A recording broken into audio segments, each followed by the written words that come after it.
ಯೋಗ ಮಾಡುವಾಗ ಅನ್ಯ ಸಂಕಲ್ಪಗಳು ಬಂದುಬಿಡ್ತವೆ.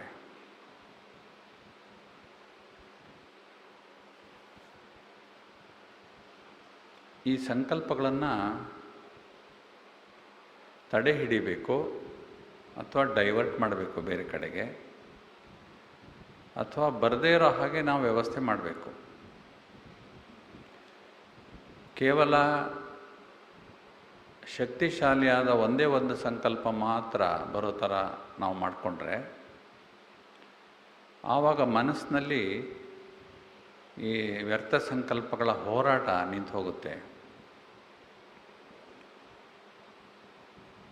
ವ್ಯರ್ಥ ಸಂಕಲ್ಪಗಳ ಹೋರಾಟ, ತಾಕಲಾಟ ಎಷ್ಟರ ಮಟ್ಟಿಗೆ ಇರುತ್ತೆ ಅಂದರೆ, ಅದು ನಾವು ಯೋಗದಲ್ಲಿ ಏನು ಅನುಭವ ಮಾಡಬೇಕು ಆ ಅನುಭವವನ್ನೇ ಕಿತ್ಕೊಂಡು ಬಿಡುತ್ತೆ. ಇದು ಹೋರಾಟದಲ್ಲೇ ಸಮಯ ಮುಗಿದೋಗುತ್ತೆ. ಅದಕ್ಕಾಗಿ ಬಾಬಾರವ್ರು ಹೇಳೋದು, ಯೋಗದಲ್ಲಿ ನಿಮ್ಮ ವಿಕರ್ಮ ವಿನಾಶ ಆಗಬೇಕು ಅಂತ ಹೇಳ್ತಾರೆ. ಯೋಗಕ್ಕೂ ನೆನಪಿಗೂ ಏನು ವ್ಯತ್ಯಾಸ ಇದೆ? ಬಾಬಾರವ್ರು ಯಾವಾಗಾರು ಹೀಗೆ ಹೇಳಿದಾರಾ, ನೀವು ನೆನಪು ಮಾಡಿದ್ರೆ ನಿಮ್ಮ ವಿಕರ್ಮ ವಿನಾಶ ಆಗುತ್ತೆ ಅಂತ? ನನ್ನನ್ನು ನೆನಪು ಮಾಡಿ ಅಂತ ಬಾಬಾರವ್ರು ಹೇಳ್ತಾರೆ. ನನ್ನ ನೆನಪಿನಿಂದ ನಿಮ್ಮ ವಿಕರ್ಮ ವಿನಾಶ ಅಂತ ಬಾಬಾವ್ರು ಹೇಳಲ್ಲ. ಯೋಗದಿಂದ ವಿಕರ್ಮ ವಿನಾಶ ಆಗುತ್ತೆ ಅಂತ ಹೇಳ್ತಾರೆ. ನೆನಪು ಅಂದರೆ ಜಸ್ಟ್ ರಿಮೆಂಬರೆನ್ಸ್. ಈಗ ಹೇಗೆ ವ್ಯಕ್ತಿಗಳನ್ನು ನೆನಪು ಮಾಡ್ಕೊಳ್ತೀವೋ ಹಾಗೆ ಪರಮಾತ್ಮನ ನೆನಪು ಮಾಡ್ಕೊಳ್ಳೋದು. ಅದಕ್ಕಿಂತ ಸ್ವಲ್ಪ ಹೈಯರ್ ಲೆವೆಲ್ದು ಯೋಗ.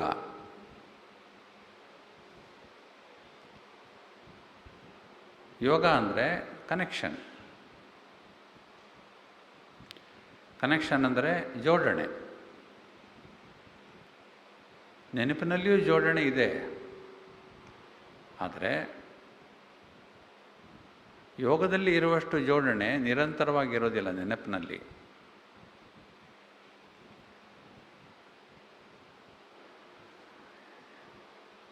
ಯೋಗ ಕನೆಕ್ಷನ್ ಆದರೆ ತಪಸ್ಸಂದರೆ ಏನು ಹಾಗಾದರೆ?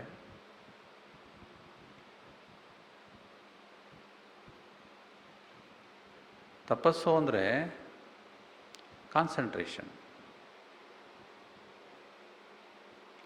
ಯೋಗಕ್ಕಿಂತ ಹೈಯರ್ ಲೆವೆಲ್ ತಪಸ್ಸು. ಈಗ ನಾವು ತಪಸ್ಸಿಗೆ ಕುಳಿತಿದ್ದೀವಿ. ಇಲ್ಲಿ ತಪಸ್ಸಿಗೆ ಕುಳಿತಿರುವಾಗ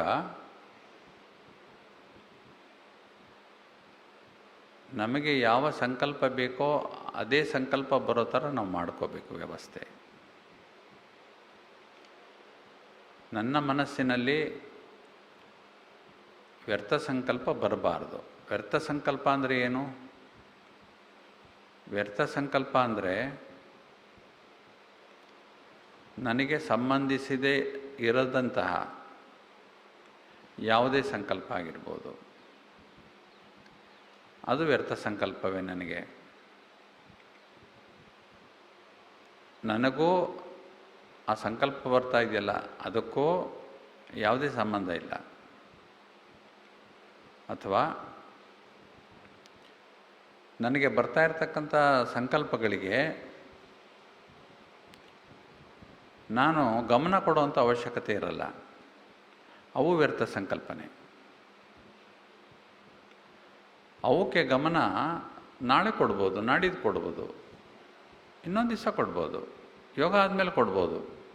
ಆ ಸಂಕಲ್ಪಗಳಿಗೆ ಆ ಕ್ಷಣಕ್ಕೆ ಅವು ವ್ಯರ್ಥ ಸಂಕಲ್ಪಗಳೇ. ನನಗೆ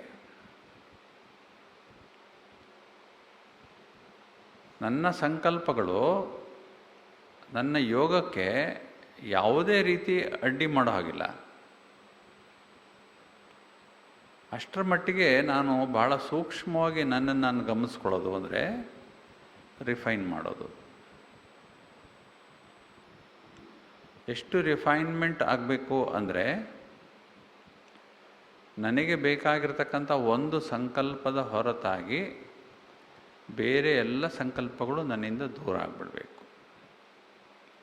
ಯಾವ ಹೋರಾಟ, ಯಾವ ತಾಕಲಾಟ, ಯಾವ ಡಿಸ್ಟರ್ಬೆನ್ಸ್ ಮನಸ್ಸಿನಲ್ಲಿ ಇರಬಾರ್ದು. ಅದು ತಪಸ್ಸು, ಅದು ಸೈಲೆನ್ಸ್ ಪವರ್.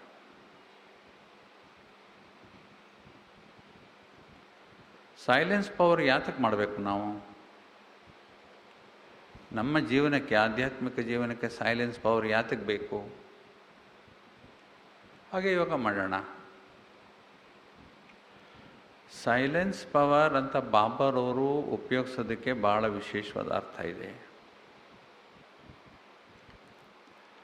ನಾವು ಯಾವುದನ್ನು ಕುರಿತು ತಪಸ್ಸು ಮಾಡ್ತೀವಿ? ಶಿವಬಾಬಾ ಅವ್ರನ್ನ ಕುರಿತು ತಪಸ್ಸು ಮಾಡ್ತೀವಿ. ನಮ್ಮ ಕನೆಕ್ಷನ್ನು ಹೈಯೆಸ್ಟ್ ಲೆವೆಲ್ನಲ್ಲಿದೆ. ಅದಕ್ಕಿಂತ ಹೈಯೆಸ್ಟ್ ಪವರ್ ಪ್ರಪಂಚದಲ್ಲಿ ಯಾವುದೂ ಇಲ್ಲ. ಆ ಹೈಯೆಸ್ಟ್ ಪವರ್ ಜೊತೆಗೆ ನಮ್ಮ ಯೋಗ, ನಮ್ಮ ಕನೆಕ್ಷನ್ ಇದೆ. ಬಾಬಾರವರು ನಮ್ಮ ಕನೆಕ್ಷನ್ಗೆ ಸ್ಪಂದಿಸ್ತಾರೆ. ಸ್ಪಂದಿಸಿ ನಮಗೆ ಶಕ್ತಿಯನ್ನು ಕೊಡ್ತಾರೆ. ಹೇಗೆ ಕೊಡ್ತಾರೆ? ಕಿರಣಗಳ ಮೂಲಕ ಕೊಡ್ತಾರೆ. ಹೇಗೆ ಸೂರ್ಯ ತನ್ನ ಕಿರಣಗಳ ಮೂಲಕ ಎಲ್ಲ ಕಡೆಗೆ ಶಕ್ತಿ ಮತ್ತು ಶಾಖದ ಪ್ರಕಂಪನಗಳನ್ನು ಕಳಿಸ್ತಾನೆ, ತರಂಗಗಳು. ಸೂರ್ಯನ ಕಿರಣಗಳು ಅಂದರೆ ತರಂಗಗಳ ಮೂಲಕನೇ ಬರೋದು. ವಾಸ್ತವಿಕವಾಗಿ ಎಲ್ಲ ರೀತಿಯ ಶಕ್ತಿಗಳು ತರಂಗಗಳ ಮೂಲಕನೇ ಒಂದು ಕಡೆಯಿಂದ ಇನ್ನೊಂದು ಕಡೆಗೆ ಚಲಿಸ್ತವೆ. ನೀರಿರ್ಬೋದು, ಗಾಳಿ ಇರ್ಬೋದು, ಎಲೆಕ್ಟ್ರಿಸಿಟಿ ಇರ್ಬೋದು, ಅಥವಾ ಯಾವುದೇ ಶಕ್ತಿ ಇರ್ಬೋದು, ತರಂಗಗಳ ಮೂಲಕನೇ ಹೋಗುತ್ತೆ. ಸೂರ್ಯನ ಶಕ್ತಿ ನಮಗೆ ಬರಬೇಕಂದ್ರೆ ತರಂಗಗಳ ಮೂಲಕ ಬರಬೇಕು. ಆ ತರಂಗಗಳಲ್ಲಿ ಏನಿದೆ? ಶಾಖ ಇದೆ ಮತ್ತು ಪ್ರಕಾಶ ಇದೆ. ಬಾಬಾವರು ನಮಗೆ ಕಳಿಸುವಂತಹ ತರಂಗಗಳಲ್ಲಿ ಏನಿದೆ? ಬಾಬಾವರು ಕಳಿಸುವಂತಹ ಈ ತರಂಗಗಳಲ್ಲಿ ಆಧ್ಯಾತ್ಮಿಕ ಶಕ್ತಿ ಇದೆ, ಆಧ್ಯಾತ್ಮಿಕ ಪ್ರಕಾಶವೂ ಇದೆ. ಇದರಲ್ಲಿ ಒಂದು ವ್ಯತ್ಯಾಸ ನಾವು ಗಮನಿಸಬೇಕಾಗಿರೋದು, ಸೂರ್ಯನ ತರಂಗಗಳಿಗೂ ಬಾಬಾರವರ ತರಂಗಗಳಿಗೂ ಒಂದು ಪ್ರಮುಖವಾದ ವ್ಯತ್ಯಾಸ ಏನು ಅಂದರೆ, ಸೂರ್ಯನ ತರಂಗಗಳು ಇಡೀ ಭೂಮಂಡಲದ ಮೇಲಿರ್ತಕ್ಕಂತಹ ಎಲ್ಲ ಜೀವಿಗಳಿಗೂ ಬೇಕು.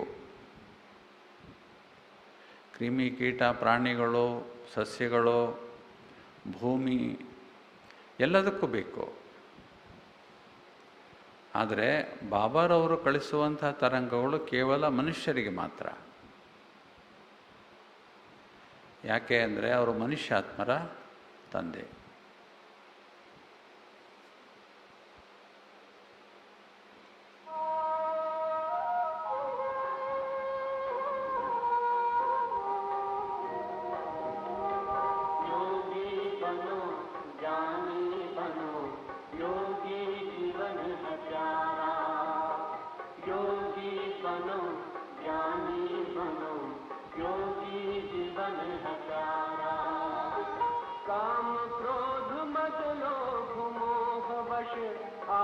सब मोहताज योग लगा कर पाप मिटा ले, स्वर्ग सजा ले तू आज।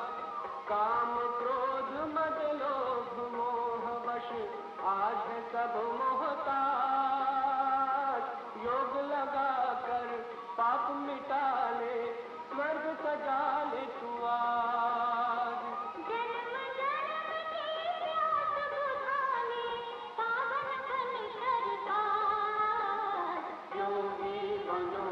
ज्ञानी बनो, जो भी जीवन है प्यारा।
चलना है घर वापस अब तो यही ज्ञान का सार। योगी बनो ज्ञानी बनो, योगी जीवन है प्यारा, योगी जीवन है प्यारा, योगी जीवन है प्यारा।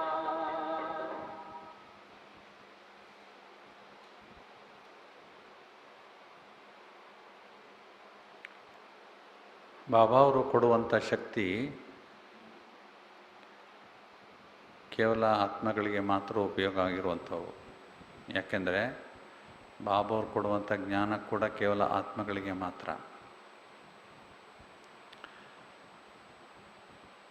ಹಾಗಾದರೆ ಪಶು ಪಕ್ಷಿಯ ಪಾಲನೆಲ್ಲ ಯಾರು ಮಾಡ್ತಾರೆ, ಹೇಗೆ ಮಾಡ್ತಾರೆ? ಅದು ಸ್ಥೂಲವಾದ ಸೂರ್ಯನಿಂದ ಬೇಕಾದಂಥ ಶಕ್ತಿಯನ್ನು ನಾವು ಪಡ್ಕೊಳ್ತವೆ. ಹಾಗೂ ಅವಕ್ಕೆ ಬೇಕಾದಂತಹ ಸೂಕ್ಷ್ಮವಾದ ಪಾಲನೆಯನ್ನು ನಾವು ಮಾಡಬೇಕು, ಅದು ನಮ್ಮ ಕೆಲಸ. ಬಾಬಾರವರು ನೇರವಾಗಿ ಮನುಷ್ಯಾತ್ಮರ ಹೊರತಾಗಿ ಬೇರೆ ಯಾವುದೇ ಶಕ್ತಿಗೆ ತನ್ನ ತರಂಗಗಳನ್ನು ಕೊಡೋದಿಲ್ಲ ಅಂದರೆ ಅವು ಸ್ವೀಕರಿಸೋಕ್ಕೂ ಆಗೋದಿಲ್ಲ. ಕೊಡೋದಿಲ್ಲ ಅನ್ನೋದಕ್ಕಿಂತ ಬೇರೆ ಶಕ್ತಿಗಳು ಅವುಗಳನ್ನು ಸ್ವೀಕರಿಸೋಕ್ಕೆ ಆಗೋದಿಲ್ಲ. ಯಾಕೆಂದರೆ ಸ್ವೀಕರಿಸುವಂತಹ ಶಕ್ತಿ ಕೇವಲ ಮನುಷ್ಯರಿಗೆ ಮಾತ್ರ ಇರೋದು. ಈಗ ನಾವು ಯೋಗ ಮಾಡ್ತಾ ಇದ್ದೇವೆ. ಯೋಗ ಮಾಡ್ತಾ ಇರಬೇಕಾದ್ರೆ ನಮಗೆ ಅನಿಸುತ್ತೆ ಬಾಬಾರವರಿಂದ ನಮಗೆ ಕಿರಣಗಳು ಬರ್ತಾ ಇದೆ ಅಂತ ನಾವು ಅನುಭವ ಮಾಡ್ತೀವಿ. ಕಿರಣಗಳ ಅನುಭವ ಮಾಡುವುದು ನನಗೆ ಆಂತರಿಕವಾದಂತಹ ಪರಿವರ್ತನೆ ತಂದುಕೊಡುವಂಥ ಅನುಭವ ತರ್ತಾ ಇದೆಯಾ? ನನ್ನ ಯೋಗದಲ್ಲಿ ಬಾಬಾರವರಿಂದ ಬರುವಂತಹ ತರಂಗಗಳು ಸಂಪೂರ್ಣವಾಗಿ ನನ್ನಲ್ಲಿ ಸ್ವೀಕಾರ ಆಗ್ತಾ ಇದೆಯಾ? ಆತ್ಮದಲ್ಲಿ ಸಂಪೂರ್ಣವಾಗಿ ಹಾಗೆ ಏನಾದರೂ ನನ್ನಲ್ಲಿ ಬಂದಿದ್ದರೆ ನನ್ನಲ್ಲಿ ಅಪಾರವಾದಂಥ ಶಕ್ತಿ ಜಮೆ ಆಗಿರಬೇಕಾಗಿತ್ತಲ್ಲ ಇಷ್ಟು ಹೊತ್ತಿಗೆ.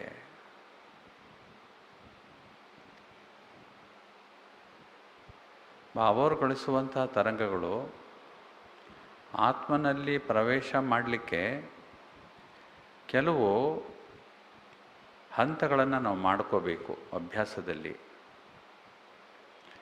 ಯಾಕೆ ಅಂದರೆ ಅದಕ್ಕೊಂದು ಕಾರಣ ಇದೆ, ಹೇಳ್ತೀನಿ. ಬಾಬಾವರು ಕಳಿಸುವಂತಹ ತರಂಗಗಳಲ್ಲಿ ಶಕ್ತಿ ಇದೆ. ಆ ಶಕ್ತಿ ಆತ್ಮನಲ್ಲಿ ಪ್ರವೇಶ ಆಗಬೇಕಂದ್ರೆ ಆತ್ಮದ ಸ್ಥಿತಿ ಪರಮಾತ್ಮನ ಆ ಶಕ್ತಿಯನ್ನು ಸ್ವೀಕರಿಸಲಿಕ್ಕೆ ಅರ್ಹವಾಗಿರಬೇಕು. ಏನು ಅರ್ಹತೆ ಇರಬೇಕು ಅಂದರೆ ಆತ್ಮನಲ್ಲಿ ಯಾವುದೇ ನಿಶ್ಶಕ್ತ ಸಂಕಲ್ಪಗಳು ಅಥವಾ ಅನವಶ್ಯಕ ಸಂಕಲ್ಪಗಳು ಅಥವಾ ವ್ಯರ್ಥ ಸಂಕಲ್ಪಗಳು ಇದ್ದರೆ ಅಂತಹ ಆತ್ಮನಲ್ಲಿ ಸರ್ವಶಕ್ತನಾದ ಪರಮಾತ್ಮನ ಪ್ರಕಂಪನಗಳು ಹೇಗೆ ಪ್ರವೇಶ ಮಾಡ್ತವೆ? ನಾನು ಯೋಗ ಮಾಡ್ತಾ ಇದ್ದೀನಿ. ಯೋಗ ಮಾಡ್ತಾ ಇರಬೇಕಾದ್ರೆ ವ್ಯರ್ಥ ಸಂಕಲ್ಪಗಳು ಇವೆ, ಬೇಡದ ಸಂಕಲ್ಪಗಳು ಇವೆ. ಇವೆಲ್ಲ ಮಧ್ಯ ಸಂಕಲ್ಪಗಳು ಇರುವಾಗ ಪರಮಾತ್ಮನ ಸಂಕಲ್ಪಗಳು ಆತ್ಮನಲ್ಲಿ ಹೇಗೆ ಪ್ರವೇಶ ಮಾಡ್ತವೆ? ಪರಮಾತ್ಮನ ಪ್ರಕಂಪನಗಳು ಅತ್ಯಂತ ಶುದ್ಧವಾಗಿರ್ತಕ್ಕಂಥವು, ಅತ್ಯಂತ ರಿಫೈನ್ಡ್ ಆಗಿರುವಂಥವು. ನಾನು ರಿಸೀವರ್ ಇಲ್ಲಿ ಕುಳಿತುಕೊಂಡಿದ್ದೀನಿ ಯೋಗ ಮಾಡೋದಕ್ಕೆ, ಆದರೆ ನನ್ನಲ್ಲಿ ಅಂಥ ರಿಫೈನ್ಮೆಂಟ್ ಇಲ್ಲ ಆತ್ಮನಲ್ಲಿ. ಆವಾಗ ಹೇಗೆ ಎಂಟರ್ ಆಗುತ್ತೆ? ಹಾಗಾದ್ರೆ ಎಂಟರ್ ಆಗೋದಿಲ್ವಾ? ಎಂಟರ್ ಆಗುತ್ತೆ. ಎಷ್ಟರ ಮಟ್ಟಿಗೆ ನಮ್ಮಲ್ಲಿ ರಿಫೈನ್ಮೆಂಟ್ ಇದೆಯೋ, ಎಷ್ಟರ ಮಟ್ಟಿಗೆ ನಮ್ಮಲ್ಲಿ ಸೈಲೆನ್ಸ್ ಪವರ್ ಇದೆಯೋ ಅಷ್ಟರ ಮಟ್ಟಿಗೆ ಮಾತ್ರ ತರಂಗಗಳು ಬರ್ತವೆ. ಯಾಕೆಂದರೆ ಶಿವಬಾಬಾ ಅವರು ಏನೋ ಈ ಮಕ್ಕಳು ಮೈಸೂರಲ್ಲಿ ಯೋಗ ಮಾಡ್ತಾ ಇದ್ದಾರೆ, ಇವರಿಗೆ ನಾನು ವಿಶೇಷವಾಗಿ ತರಂಗಗಳನ್ನು ಕಳಿಸ್ಬೇಕು ಅಂತ ಏನೋ ತರಂಗಗಳನ್ನು ಕಳಿಸೋದಿಲ್ಲ. ಸ್ಥೂಲವಾದ ಸೂರ್ಯನ ತರಂಗಗಳು ಹೇಗೆ ಸದಾಕಾಲ ಬರ್ತಾನೆ ಇರ್ತವೆಯೋ ಹಾಗೆ ಶಿವಬಾಬಾರವರ ತರಂಗಗಳು, ಕಿರಣಗಳು ಸದಾಕಾಲ 24/7 ಬರ್ತಾನೆ ಇರುತ್ತೆ. ಎಲ್ಲರಿಗೂ ಲಭ್ಯ ಇದೆ. ಇದು ಕೇವಲ ನಮಗೆ ಅಂತಲ್ಲ, ಎಲ್ಲರಿಗೂ ಲಭ್ಯ ಇದೆ. ಆದರೆ ಇದನ್ನು ಸ್ವೀಕಾರ ಮಾಡಿ ಹಿಡಿದಿಟ್ಕೊಳ್ಳುವಂತಹ ಕೌಶಲ ಮತ್ತು ಶಕ್ತಿ ಗೊತ್ತಿರಬೇಕಷ್ಟೆ. ಅದಕ್ಕಾಗಿ ಯಾರಲ್ಲಿ ಸೈಲೆನ್ಸ್ ಪವರ್ ಇದೆ, ಸೈಲೆನ್ಸನ್ನು ಸ್ವಿಚ್ ಆನ್ ಮಾಡಿದಾಗ ಬಾಬಾರವರ ತರಂಗಗಳು ತಾನಾಗೇ ಒಳಗಡೆ ಬಂದ್ಬಿಡ್ತವೆ. ಸೈಲೆನ್ಸಿನ ಸ್ವಿಚ್ ಆನ್ ಮಾಡೋದು ಅಂದರೆ ಏನರ್ಥ ಅಂದರೆ, ನಮ್ಮಲ್ಲಿ ಆಂತರಿಕವಾಗಿ ಯಾವುದೇ ವ್ಯರ್ಥ ಸಂಕಲ್ಪಗಳಿಲ್ಲದೆ ಕೇವಲ ಶುದ್ಧ ಸಂಕಲ್ಪಗಳಿದ್ದಾಗ ಮಾತ್ರ ಬಾಬಾರವರ ಆ ಹೈಯೆಸ್ಟ್ ಫ್ರೀಕ್ವೆನ್ಸಿ ಏನಿದೆ ಆ ತರಂಗಗಳು ನಮ್ಮಲ್ಲಿ ಪ್ರವೇಶ ಆಗ್ತವೆ.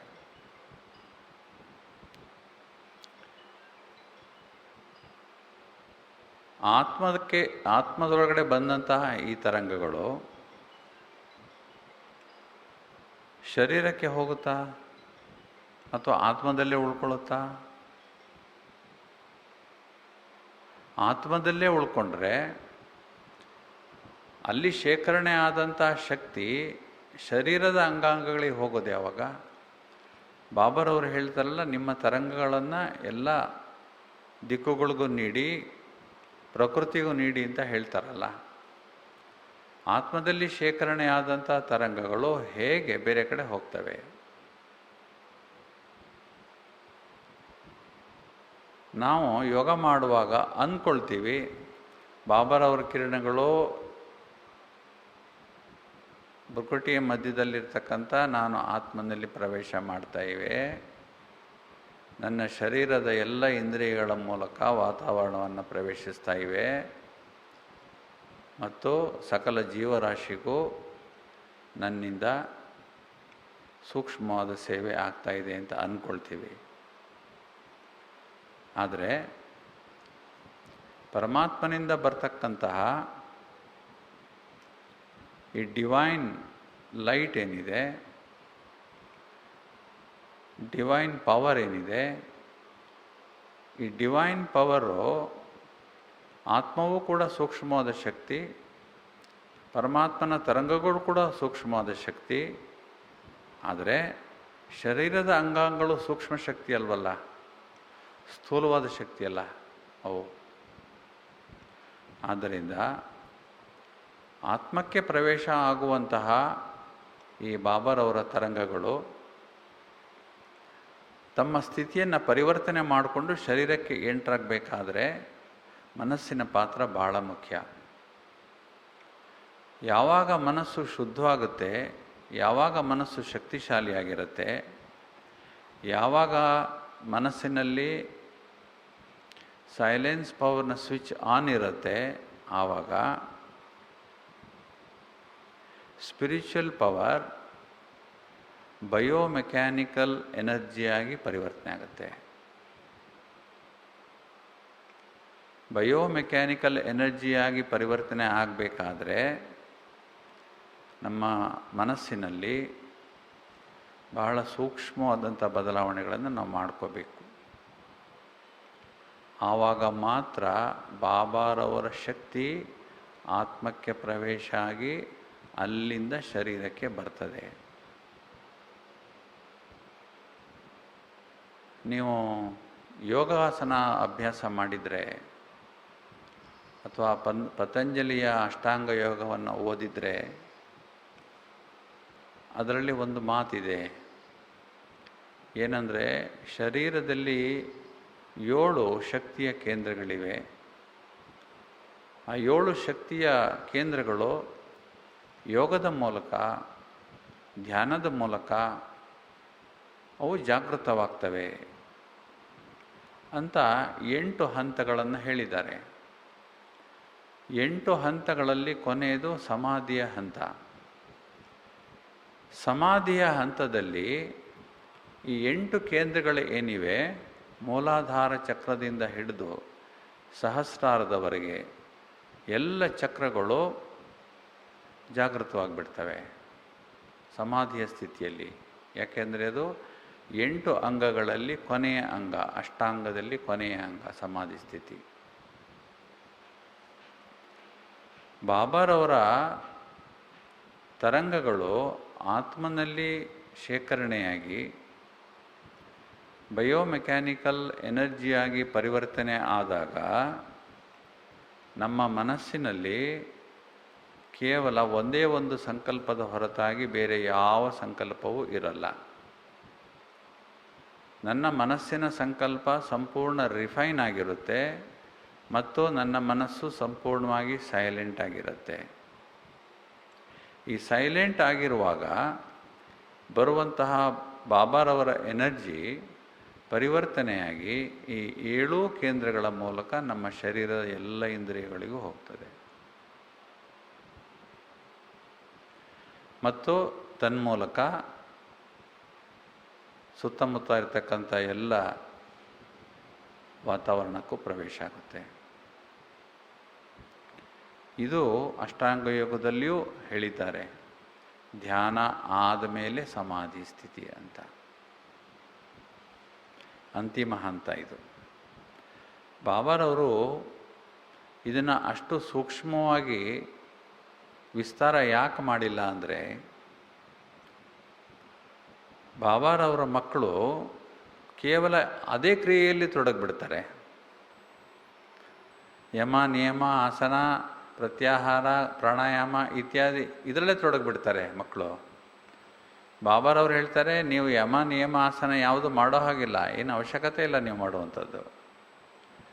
ಏನೂ ಮಾಡದೆ ಕುಳಿತಿದ್ದ ಹಾಗೇ ನೀವು ಶಕ್ತಿಯನ್ನು ಶೇಖರಣೆ ಮಾಡೋಕ್ಕೆ ಸಾಧ್ಯ ಇದೆ. ಎಲ್ಲ ಅಷ್ಟ ಅಂಗಗಳನ್ನು ಸಕ್ರಿಯ ಮಾಡಲಿಕ್ಕೆ ಸಾಧ್ಯ ಇದೆ. ಅದಕ್ಕೆ ಬಾಬಾರು ರಾಜಯೋಗ ಅಂತ ಹೇಳಿರೋದು. ಸೊ ಭಗವಂತನ ಶಕ್ತಿ ನನ್ನಲ್ಲಿ ಸಂಪೂರ್ಣವಾಗಿ ಗ್ರಹಣ ಆಗಬೇಕು ಮತ್ತು ಅದು ನನಗೆ ಸಂಪೂರ್ಣವಾಗಿ ದಕ್ಕಬೇಕು ಅಂದರೆ ನಾನು ಮಾಡುವಂಥ ಪುರುಷಾರ್ಥ, ಶ್ರಮ ಭಾಳ ಮುಖ್ಯ. ಇಲ್ಲಿ ನಾವು ಪರಿವರ್ತನೆ ಮಾಡಿಕೊಳ್ಬೇಕು. ಏನು ಪರಿವರ್ತನೆ ಮಾಡಿಕೊಳ್ಬೇಕು ಅಂದರೆ ಮನಸ್ಸಿನಲ್ಲಿ ಸಂಪೂರ್ಣವಾಗಿ ಸೈಲೆನ್ಸ್ ಮೇಂಟೈನ್ ಮಾಡಬೇಕು. ಅದಕ್ಕೆ ಬಾಬಾರವರು ಹೇಳಿದ್ದು, ಎಲ್ಲ ಶಕ್ತಿಗಳಿಗೂ ಮೂಲ ಸೈಲೆನ್ಸ್ ಶಕ್ತಿ. ಹಾಗಾದರೆ ಅಲ್ಲದವರಿಗೆ ಪರಮಾತ್ಮನ ಶಕ್ತಿ ಹೇಗೋಗುತ್ತೆ? ಅಲ್ಲದವರಿಗೆ ಪರಮಾತ್ಮನ ಶಕ್ತಿ ಹೋಗೋದಿಲ್ವ? ಹಾಗಾದರೆ ಹೋಗುತ್ತೆ. ಯಾವಾಗ ಅಂದರೆ ನಿದ್ದೆ ಮಾಡಿದಾಗ ಪ್ರತಿಯೊಬ್ಬರ ಆತ್ಮದಲ್ಲಿಯೂ ಸೈಲೆನ್ಸ್ ಪವರ್ ಜಾಗೃತವಾಗುತ್ತೆ. ಯಾಕೆಂದರೆ ಆವಾಗ ಮನಸ್ಸು ತುಂಬ ಸೈಲೆಂಟ್ ಆಗುತ್ತೆ. ಸೈಲೆಂಟ್ ಆಗೋದರಿಂದ ಮನಸ್ಸಿನಲ್ಲಿ ಸಂಕಲ್ಪಗಳ ಸಂಖ್ಯೆ ತುಂಬ ಕಡಿಮೆ ಆಗುತ್ತೆ. ಆವಾಗ ಬೈ ಡಿಫಾಲ್ಟ್ ಬಾಬಾರವರ ಶಕ್ತಿ ಪ್ರಪಂಚದಲ್ಲಿ ಎಷ್ಟು ಜನ ನಿದ್ದೆ ಮಾಡ್ತಾರೋ ಎಲ್ಲರಿಗೂ ಪರಮಾತ್ಮನ ಶಕ್ತಿ ಹೋಗುತ್ತೆ. ಅವರು ಪರಮಾತ್ಮನ ನಂಬಲಿ ನಂಬದೇ ಇರಲಿ, ಎಲ್ಲರಿಗೂ ಹೋಗುತ್ತೆ ಬಾಬಾರ ಶಕ್ತಿ. ಆದರೆ ನಮಗೆ ನಾವು ಎಷ್ಟು ಬೇಕೋ ಅಷ್ಟನ್ನು ತಗೊಳ್ಳೋಕ್ಕೆ ನಮ್ಮಲ್ಲಿ ಸ್ವಾತಂತ್ರ್ಯ ಇದೆ. ಯಾಕೆಂದ್ರೆ ನಮಗೆ ರಾಜಯೋಗ ಅಭ್ಯಾಸ ಮಾಡ್ತೀವಿ, ನಾವು ವಿಧಾನ ಗೊತ್ತಿದೆ. ಬಾಬಾವ್ರು ನಮಗೆ ಈ ಸೂಕ್ಷ್ಮವನ್ನು ಹೇಳಿಕೊಟ್ಟಿದ್ದಾರೆ, ಸೈಲೆನ್ಸ್ ಪವರಿಂದ ಏನೆಲ್ಲ ಆಗುತ್ತೆ ಅಂತ. ಅದಕ್ಕೆ ಬಾಬಾರವ್ರು ಹೇಳಿದ್ದು, ಪ್ರಪಂಚದಲ್ಲಿರ್ತಕ್ಕಂಥ ಎಲ್ಲ ಆತ್ಮಗಳು ನನ್ನ ಮಕ್ಕಳೇ. ಅವ್ರಿಗೆ ಗೊತ್ತಿಲ್ಲ ಅಷ್ಟೇ, ನಮಗೆ ಗೊತ್ತಿದೆ. ನಮಗೆ ಗೊತ್ತಿರೋದ್ರಿಂದ ನಾವು ಜಾಸ್ತಿ ಸ್ವೀಕಾರ ಮಾಡ್ಬೋದು. ಈಗ ಒಬ್ಬ ತಂದೆಗೆ 4 ಜನ ಮಕ್ಕಳಿದ್ದಾರೆ, 2 ಕಳೆದೋಗ್ಬಿಟ್ಟಿದ್ದಾರೆ, ಅನಾಥರಾಗೋಗ್ಬಿಟ್ಟಿದ್ದಾರೆ, 2 ಮಾತ್ರ ಮನೆಯಲ್ಲಿದ್ದಾರೆ. ಆಸ್ತಿಯೆಲ್ಲ ಯಾರಿಗೆ ಹೋಗುತ್ತೆ? ಮನೆಯಲ್ಲಿರೋರಿಗೆ ಹೋಗುತ್ತೆ. ಅವರು ತಪ್ಪಿಸ್ಕೊಂಡ್ರು ಅಂದ ಮಾತ್ರಕ್ಕೆ ಅವರ ಮತ್ತು ತಂದೆಯ ರಿಲೇಷನ್ಶಿಪ್ ಏನು ಹೊರಟೋಗಲ್ವಲ್ಲ. ಅವರಿಗೆ ತಂದೆ ಯಾರು ಅಂತ ಗೊತ್ತಿಲ್ಲ, ಆಸ್ತಿ ಇಲ್ಲ ಅವ್ರಿಗೆ. ಅದಕ್ಕೆ ಬಾಬಾರವರ ಈ ಯಜ್ಞ ಇದೆಯಲ್ಲ, ಇದು ಬಹಳ ವಿಶೇಷವಾದ ಯಜ್ಞ. ಯಾಕೆಂದರೆ ಸ್ವಯಂ ಪರಮಾತ್ಮ ತನ್ನ ಮಕ್ಕಳನ್ನು ಹುಡುಕಿ ತೆಗೆದು ಅವರಿಗೆ ರಾಜಯೋಗವನ್ನು ಕಲಿಸಿ ಅವರಿಗೆ ಎಲ್ಲ ಆಸ್ತಿಯನ್ನು ಕೊಡ್ತಾ ಇದ್ದಾನಲ್ಲ, ಎಲ್ಲ ಖಜಾನೆಗಳನ್ನು ಕೊಡ್ತಾ ಇದ್ದಾನಲ್ಲ. ಅಷ್ಟೇ ಅಲ್ಲ, ಅದನ್ನು ಹೇಗೆ ತಗೊಳ್ಬೇಕು, ಹೇಗೆ ಉಪಯೋಗಿಸ್ಕೊಳ್ಬೇಕು ಅನ್ನೋದು ಹೇಳ್ಕೊಡ್ತಾ ಇದ್ದಾನಲ್ಲ. ಇದು ವ್ಯತ್ಯಾಸ ಇರೋದು. ನಾವುಗಳು ಮಾತ್ರ ಇವುಗಳನ್ನು ತಗೊಂಡು ಮುಂದಕ್ಕೆ ಹೋಗ್ತೀವಿ, ಉಳಿದವರೆಲ್ಲ ಅಲ್ಲೇ ಉಳ್ಕೊಂಡು ಬಿಡ್ತಾರೆ ಪರಧಾಮದಲ್ಲಿ. ನಾವು ಮಾತ್ರ ಮುಂದಕ್ಕೆ ಹೋಗ್ತೀವಿ. ನಮಗೆ ಈ ಪ್ರಾರಬ್ಧ ಕಂಟಿನ್ಯೂ ಆಗುತ್ತೆ. ಅವ್ರಿಗೆ ಅವ್ರ ಪ್ರಾರಬ್ಧ ಡ್ರಾಮಾದಲ್ಲಿ ಯಾವಾಗ ಪಾತ್ರ ಬರುತ್ತೋ ಆವಾಗಿಂದ ಶುರುವಾಗುತ್ತೆ. ನಮ್ದು ಹಾಗಲ್ಲ. ನಮ್ಮದು 2500 ವರ್ಷ ಇದೆ ಪ್ರಾರಬ್ಧ. ಇಷ್ಟು ಮಾಡಿದರೆ ಸಾಕು. ನಾವು ಮನಸ್ಸನ್ನು ಸೈಲೆಂಟ್ ಮಾಡಿಕೊಂಡು ಬಾಬೋರಿಂದ ಶಕ್ತಿಯನ್ನು ಪಡ್ಕೊಳ್ಳೋದು ಅಷ್ಟೇ ಮಾಡಬೇಕಾಗಿರೋದು ನಾವು ಕೆಲಸ. ಅದಕ್ಕೆ ಸೈಲೆನ್ಸ್ ಪವರು ತುಂಬ ಶ್ರೇಷ್ಠವಾದದ್ದು. ಅದಕ್ಕೆ ಬಾಬರವ್ರು ಹೇಳಿದ್ದು, ವ್ಯರ್ಥ ಆಲೋಚನೆ ಮಾಡಬೇಡಿ, ವ್ಯರ್ಥ ಆಲೋಚನೆ ಮಾಡಬೇಡಿ, ನಿಮಗೆ ಸಂಬಂಧಿಸ್ತಾ ಇರೋದ್ರ ಬಗ್ಗೆ ಯೋಚನೆ ಮಾಡಿಬಿಡಿ, ಬಿಟ್ಬಿಡಿ ಅಂತ ಬಾಬರು ಹೇಳೋದು ಅದಕ್ಕೇ. ಸೊ ಹಾಗಾಗಿ ನಾವು ಪ್ರತಿ ಬಾರಿ ಯೋಗಕ್ಕೆ ಕುಳಿತಾಗಲೂ ಕೂಡ ನಮ್ಮ ಮನಸ್ಸಿನಲ್ಲಿ ನನಗೆ ಸಂಬಂಧಿಸದೇ ಇರತಕ್ಕಂತಹ, ನನಗೆ ಬೇಡದೇ ಇರತಕ್ಕಂತಹ ಯಾವ ಆಲೋಚನೆಗಳು ಬಾರದ ಹಾಗೆ ನಾನು ನೋಡ್ಕೊಳ್ಬೇಕು. ಇದು ನನ್ನ ಜವಾಬ್ದಾರಿ. ಉಳಿದದ್ದು ಬಾಬರವ್ರ ಜವಾಬ್ದಾರಿ. ಯಾರು ಹೀಗೆ ಯೋಗ ಮಾಡ್ತಾರೆ ಆಟೋಮೆಟಿಕ್ಕಾಗಿ ಅವರ ಆರೋಗ್ಯ ಕೂಡ ಸುಧಾರಣೆ ಆಗುತ್ತೆ. ಮಾನಸಿಕ ಆರೋಗ್ಯ ಮತ್ತು ಶಾರೀರಿಕ ಆರೋಗ್ಯ, ಎರಡೂ ಆರೋಗ್ಯಗಳು ಸುಧಾರಣೆ ಆಗುತ್ತವೆ. ಯಾಕೆಂದರೆ ಅದರಲ್ಲಿ ಅಷ್ಟು ಶಕ್ತಿ ಇದೆ. ಆದ್ದರಿಂದ ಯೋಗ ಮಾಡುವಾಗ, ತಪಸ್ಸು ಮಾಡುವಾಗ ನನ್ನ ಮನಸ್ಸಿನ ಸ್ಥಿತಿಗತಿಗಳು ಸರಿಗಿಲ್ಲದೆ ಇದ್ದರೆ, ಅನವಶ್ಯಕವಾಗಿ ಆಲೋಚನೆಗಳನ್ನು ಮಾಡ್ತಾ ಇದ್ದರೆ, ಬೇರೆಯವರ ಯೋಚನೆಗಳನ್ನೇ ಮಾಡ್ಕೊಂಡು ಯೋಗ ಮಾಡ್ತಾ ಇದ್ದರೆ ನನ್ನ ಸಮಯನೂ ವ್ಯರ್ಥ, ಬಾಬರವರ ಯಾವ ಶಕ್ತಿಯೂ ಬರೋದಿಲ್ಲ. ಬಂದರೂ ಕೂಡ ಸ್ವಲ್ಪ ಸ್ವಲ್ಪ ಮಾತ್ರ ಬಂದಾತು. ಯಾವ ಕ್ಷಣಗಳಲ್ಲಿ ಮನಸ್ಸು ನಿರ್ಮಲವಾಗ್ತದೋ ಆ ಕ್ಷಣಗಳಲ್ಲಿ ಮಾತ್ರ ಎಂಟ್ರಾಗುತ್ತೆ ಬೈ ಡಿಫಾಲ್ಟ್. ನನಗೆ ಬೇಕಾದಂಗೆಲ್ಲ ನಂಗೆ ತಗೊಳ್ಳೋಕ್ಕೆ ನನಗೆ ಆಗೋದಿಲ್ಲ ಆವಾಗ. ಅದಕ್ಕೆ ಬಾಬರವರ ಶಕ್ತಿಯನ್ನು ತಗೊಳ್ಳೋದಕ್ಕೆ ನಾವು ಏನೇನು ಸ್ಟೆಪ್ಸ್ ಹಾಕಬೇಕು ಅನ್ನೋದನ್ನು ಕೆಲವು ನೋಡೋಣ. ಮೊದಲನೇದಾಗಿ ಮೂಲಭೂತವಾದ ಪ್ರಶ್ನೆ ಏನು ಅಂದರೆ, ನಮ್ಮ ವಿಚಾರಗಳನ್ನು ಸಂಕ್ಷಿಪ್ತ ಮಾಡ್ಕೊಳ್ಳೋದು. ನಿನ್ನೆನೂ ಇದ್ರ ಬಗ್ಗೆ ನಾವು ಚರ್ಚೆ ಮಾಡಿದ್ವಿ. ವಿಚಾರಗಳನ್ನು ಎಷ್ಟು ಸಂಕ್ಷಿಪ್ತ ಮಾಡ್ಕೊಳ್ತೇವೆಯೋ ಅಷ್ಟು ನಾವು ಆತ್ಮಗಳು ಸಶಕ್ತವಾಗ್ತೇವೆ, ಆರೋಗ್ಯವಾಗ್ತೇವೆ ನಮ್ಮದು. ಹಾಗಾಗಿ ನಮ್ಮ ವಿಚಾರಗಳನ್ನು ಸಂಕ್ಷಿಪ್ತ ಮಾಡ್ಕೊಳ್ಳೋದು ಅಂದರೆ ಏನರ್ಥ ಅಂದರೆ ಜರಡಿ ಹಿಡಿಯೋದು ಅಂತ ಅರ್ಥ. ಮನಸ್ಸಿಗೆ ಜರಡಿ ಹಾಕಿಕೊಂಡು ಬೇಡದೇ ಇರ್ತಕ್ಕಂಥದ್ದೆಲ್ಲ ಜಲ್ಲಿಸ್ಬಿಟ್ಟು ತೆಗೆದುಬಿಟ್ರು ಬೇಕಾಗಿರೋದು ಮಾತ್ರ ಇಟ್ಕೊಳ್ಳೋದು. ಮನಸ್ಸಿಗೆ ಜರಡಿ ಇಟ್ಕೊಂಡು ಬಿಡೋದು. ಈ ತೀರ್ಮಾನ ನಾವೇ ಮಾಡಬೇಕು. ನನಗೆ ಯಾವುದು ಬೇಕು ಯಾವುದು ಬೇಡ ಅಂತ ನಾನೇ ತೀರ್ಮಾನ ಮಾಡಬೇಕು.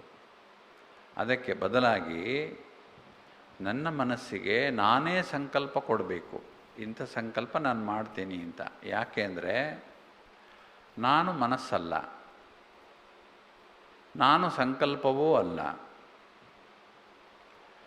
ನನ್ನ ಮನಸ್ಸು ನನ್ನನ್ನೇ ಉಪಯೋಗಿಸ್ತಾ ಇದೆ. ನನ್ನ ಸಂಕಲ್ಪಗಳು ನನ್ನ ಸ್ಥಿತಿಯನ್ನೇ ಹಾಳು ಮಾಡ್ತಾ ಇವೆ. ಅಂದರೆ ಕುದುರೆ ಗಾಡಿಯಲ್ಲಿ ಕುದುರೆಯನ್ನು ಹಿಂದಕ್ಕೆ ಕಟ್ತಂಗಾಯಿತು. ಹಿಂದಕ್ಕೆ ಕಟ್ಬಿಟ್ಟು ಗಾಡಿ ಮುಂದಕ್ಕೆ ಹೋಗ್ತಾ ಇಲ್ಲ ಅಂತ ಕಂಪ್ಲೇಂಟ್ ಮಾಡ್ತಾ ಇರೋದು ನಾನು. ಕುದುರೆನ ಹಿಂದಕ್ಕೆ ಕಟ್ಟಿದ್ದೀನಿ. ಆದ್ದರಿಂದ ಕುದುರೆ ಮುಂದಕ್ಕೆ ಕಟ್ಟೋದು ಒಂದು ಏನರ್ಥ ಅಂದರೆ ನಾನು ಮನಸ್ಸಲ್ಲ, ನಾನು ಸಂಕಲ್ಪಗಳಲ್ಲ,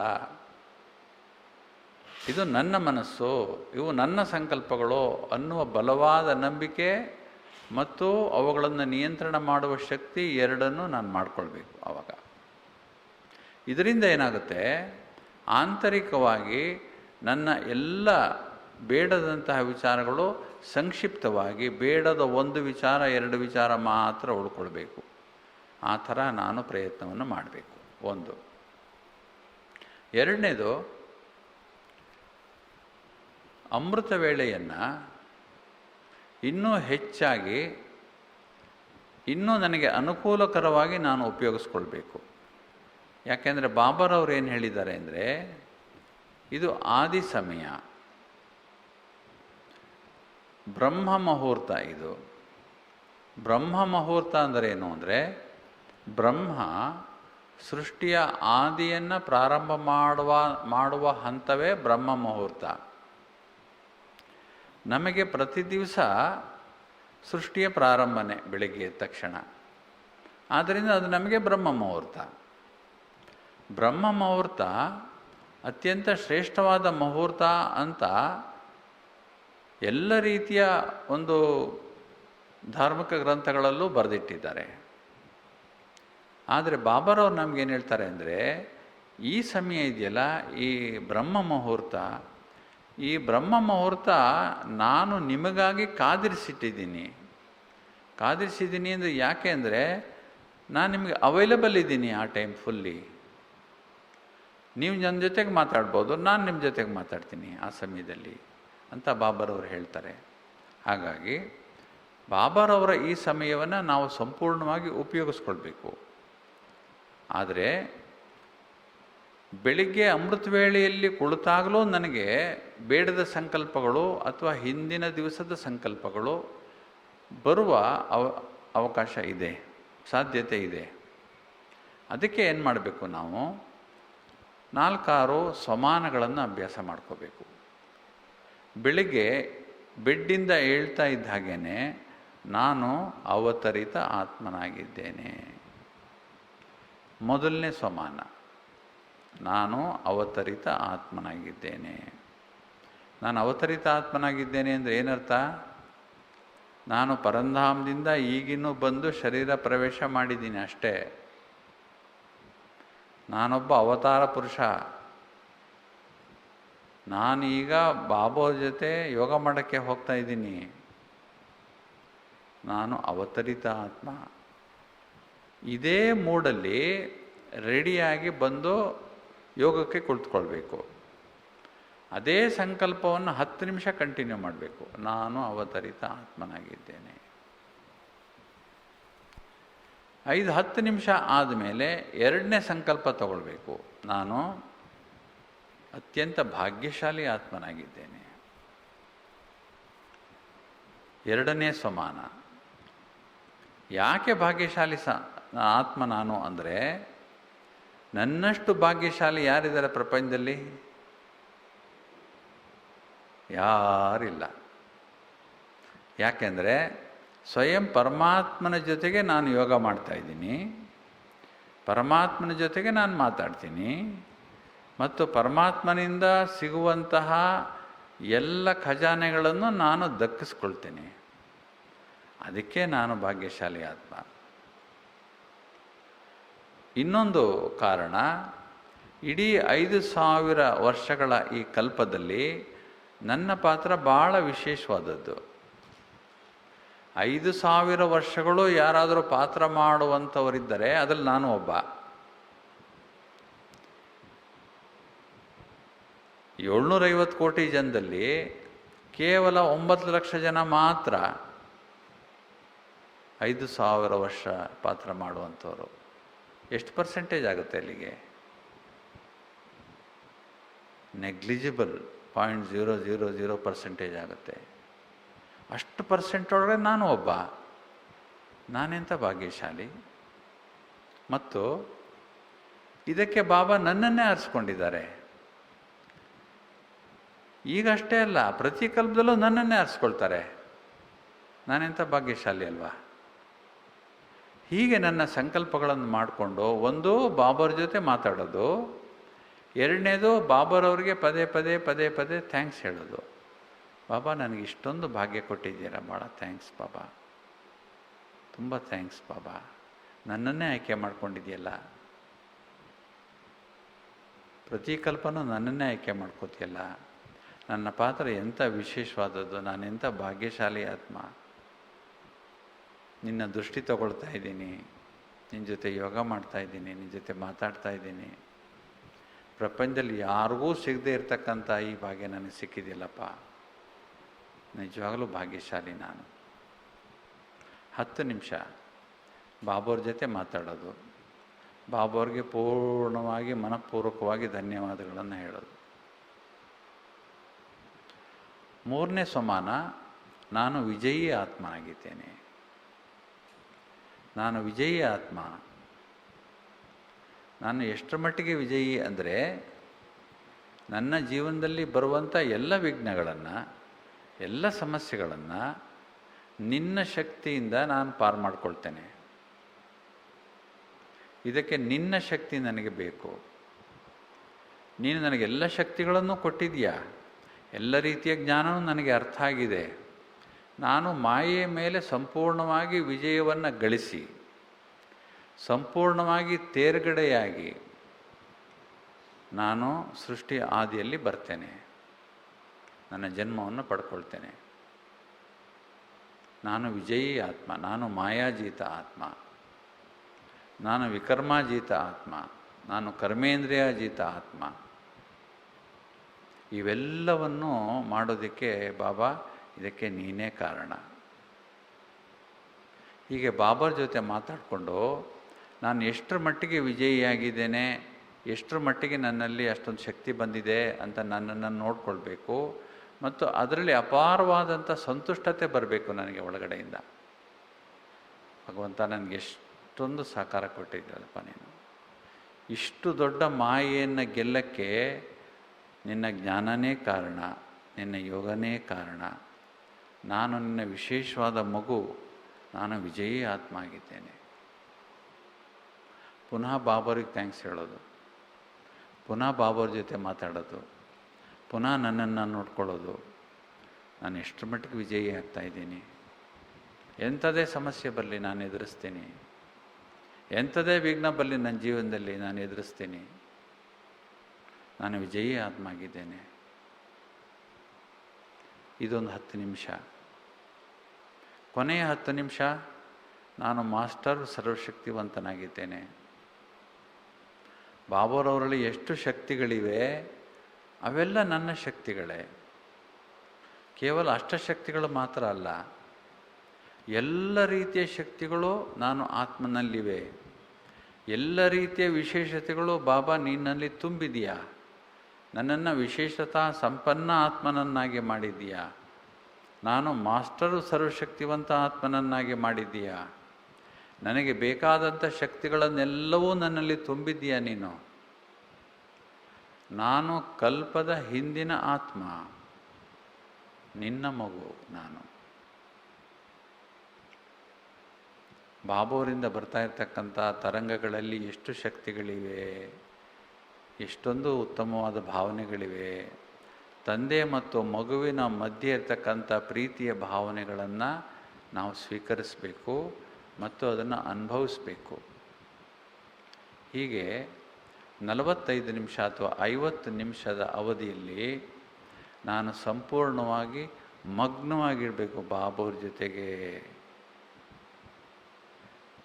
ಸಂಕಲ್ಪದ ಮೂಲಕ, ಭಾವನೆಗಳ ಮೂಲಕ, ಅನುಭವಗಳ ಮೂಲಕ ಬಾಬಾರವರ ಶಕ್ತಿಯನ್ನು ತಗೊಳ್ಬೇಕು. ನಾನು ಹೀಗೆ ಮಾಡೋದ್ರಿಂದ ಏನಾಗ್ತಾ ಇದೆ ಅಂದರೆ, ನನ್ನಲ್ಲಿ ಬೇರೆ ಯಾವ ಸಂಕಲ್ಪಗಳು ಬರ್ತಾನೆ ಇಲ್ವಲ್ಲ. ನನಗೆ ಬಾಬಾರ ಬಗ್ಗೆ ಇರತಕ್ಕಂಥ ಪ್ರೀತಿಯ ಸಂಕಲ್ಪಗಳು ಮತ್ತು ನನ್ನ ಶ್ರೇಷ್ಠ ಜೀವನದ ಬಗ್ಗೆ ಇರತಕ್ಕಂಥ ಸಂಕಲ್ಪಗಳು ಮಾತ್ರ ಬರ್ತಾವೆ. ಇವು ಅತ್ಯಂತ ಶ್ರೇಷ್ಠ ಸಂಕಲ್ಪಗಳು. ಅಂದರೆ ಮನಸ್ಸಿನಲ್ಲಿ ಸೈಲೆನ್ಸ್ ಪವರ್ ಬಂದುಬಿಟ್ಟಿದೆ ನನಗೆ.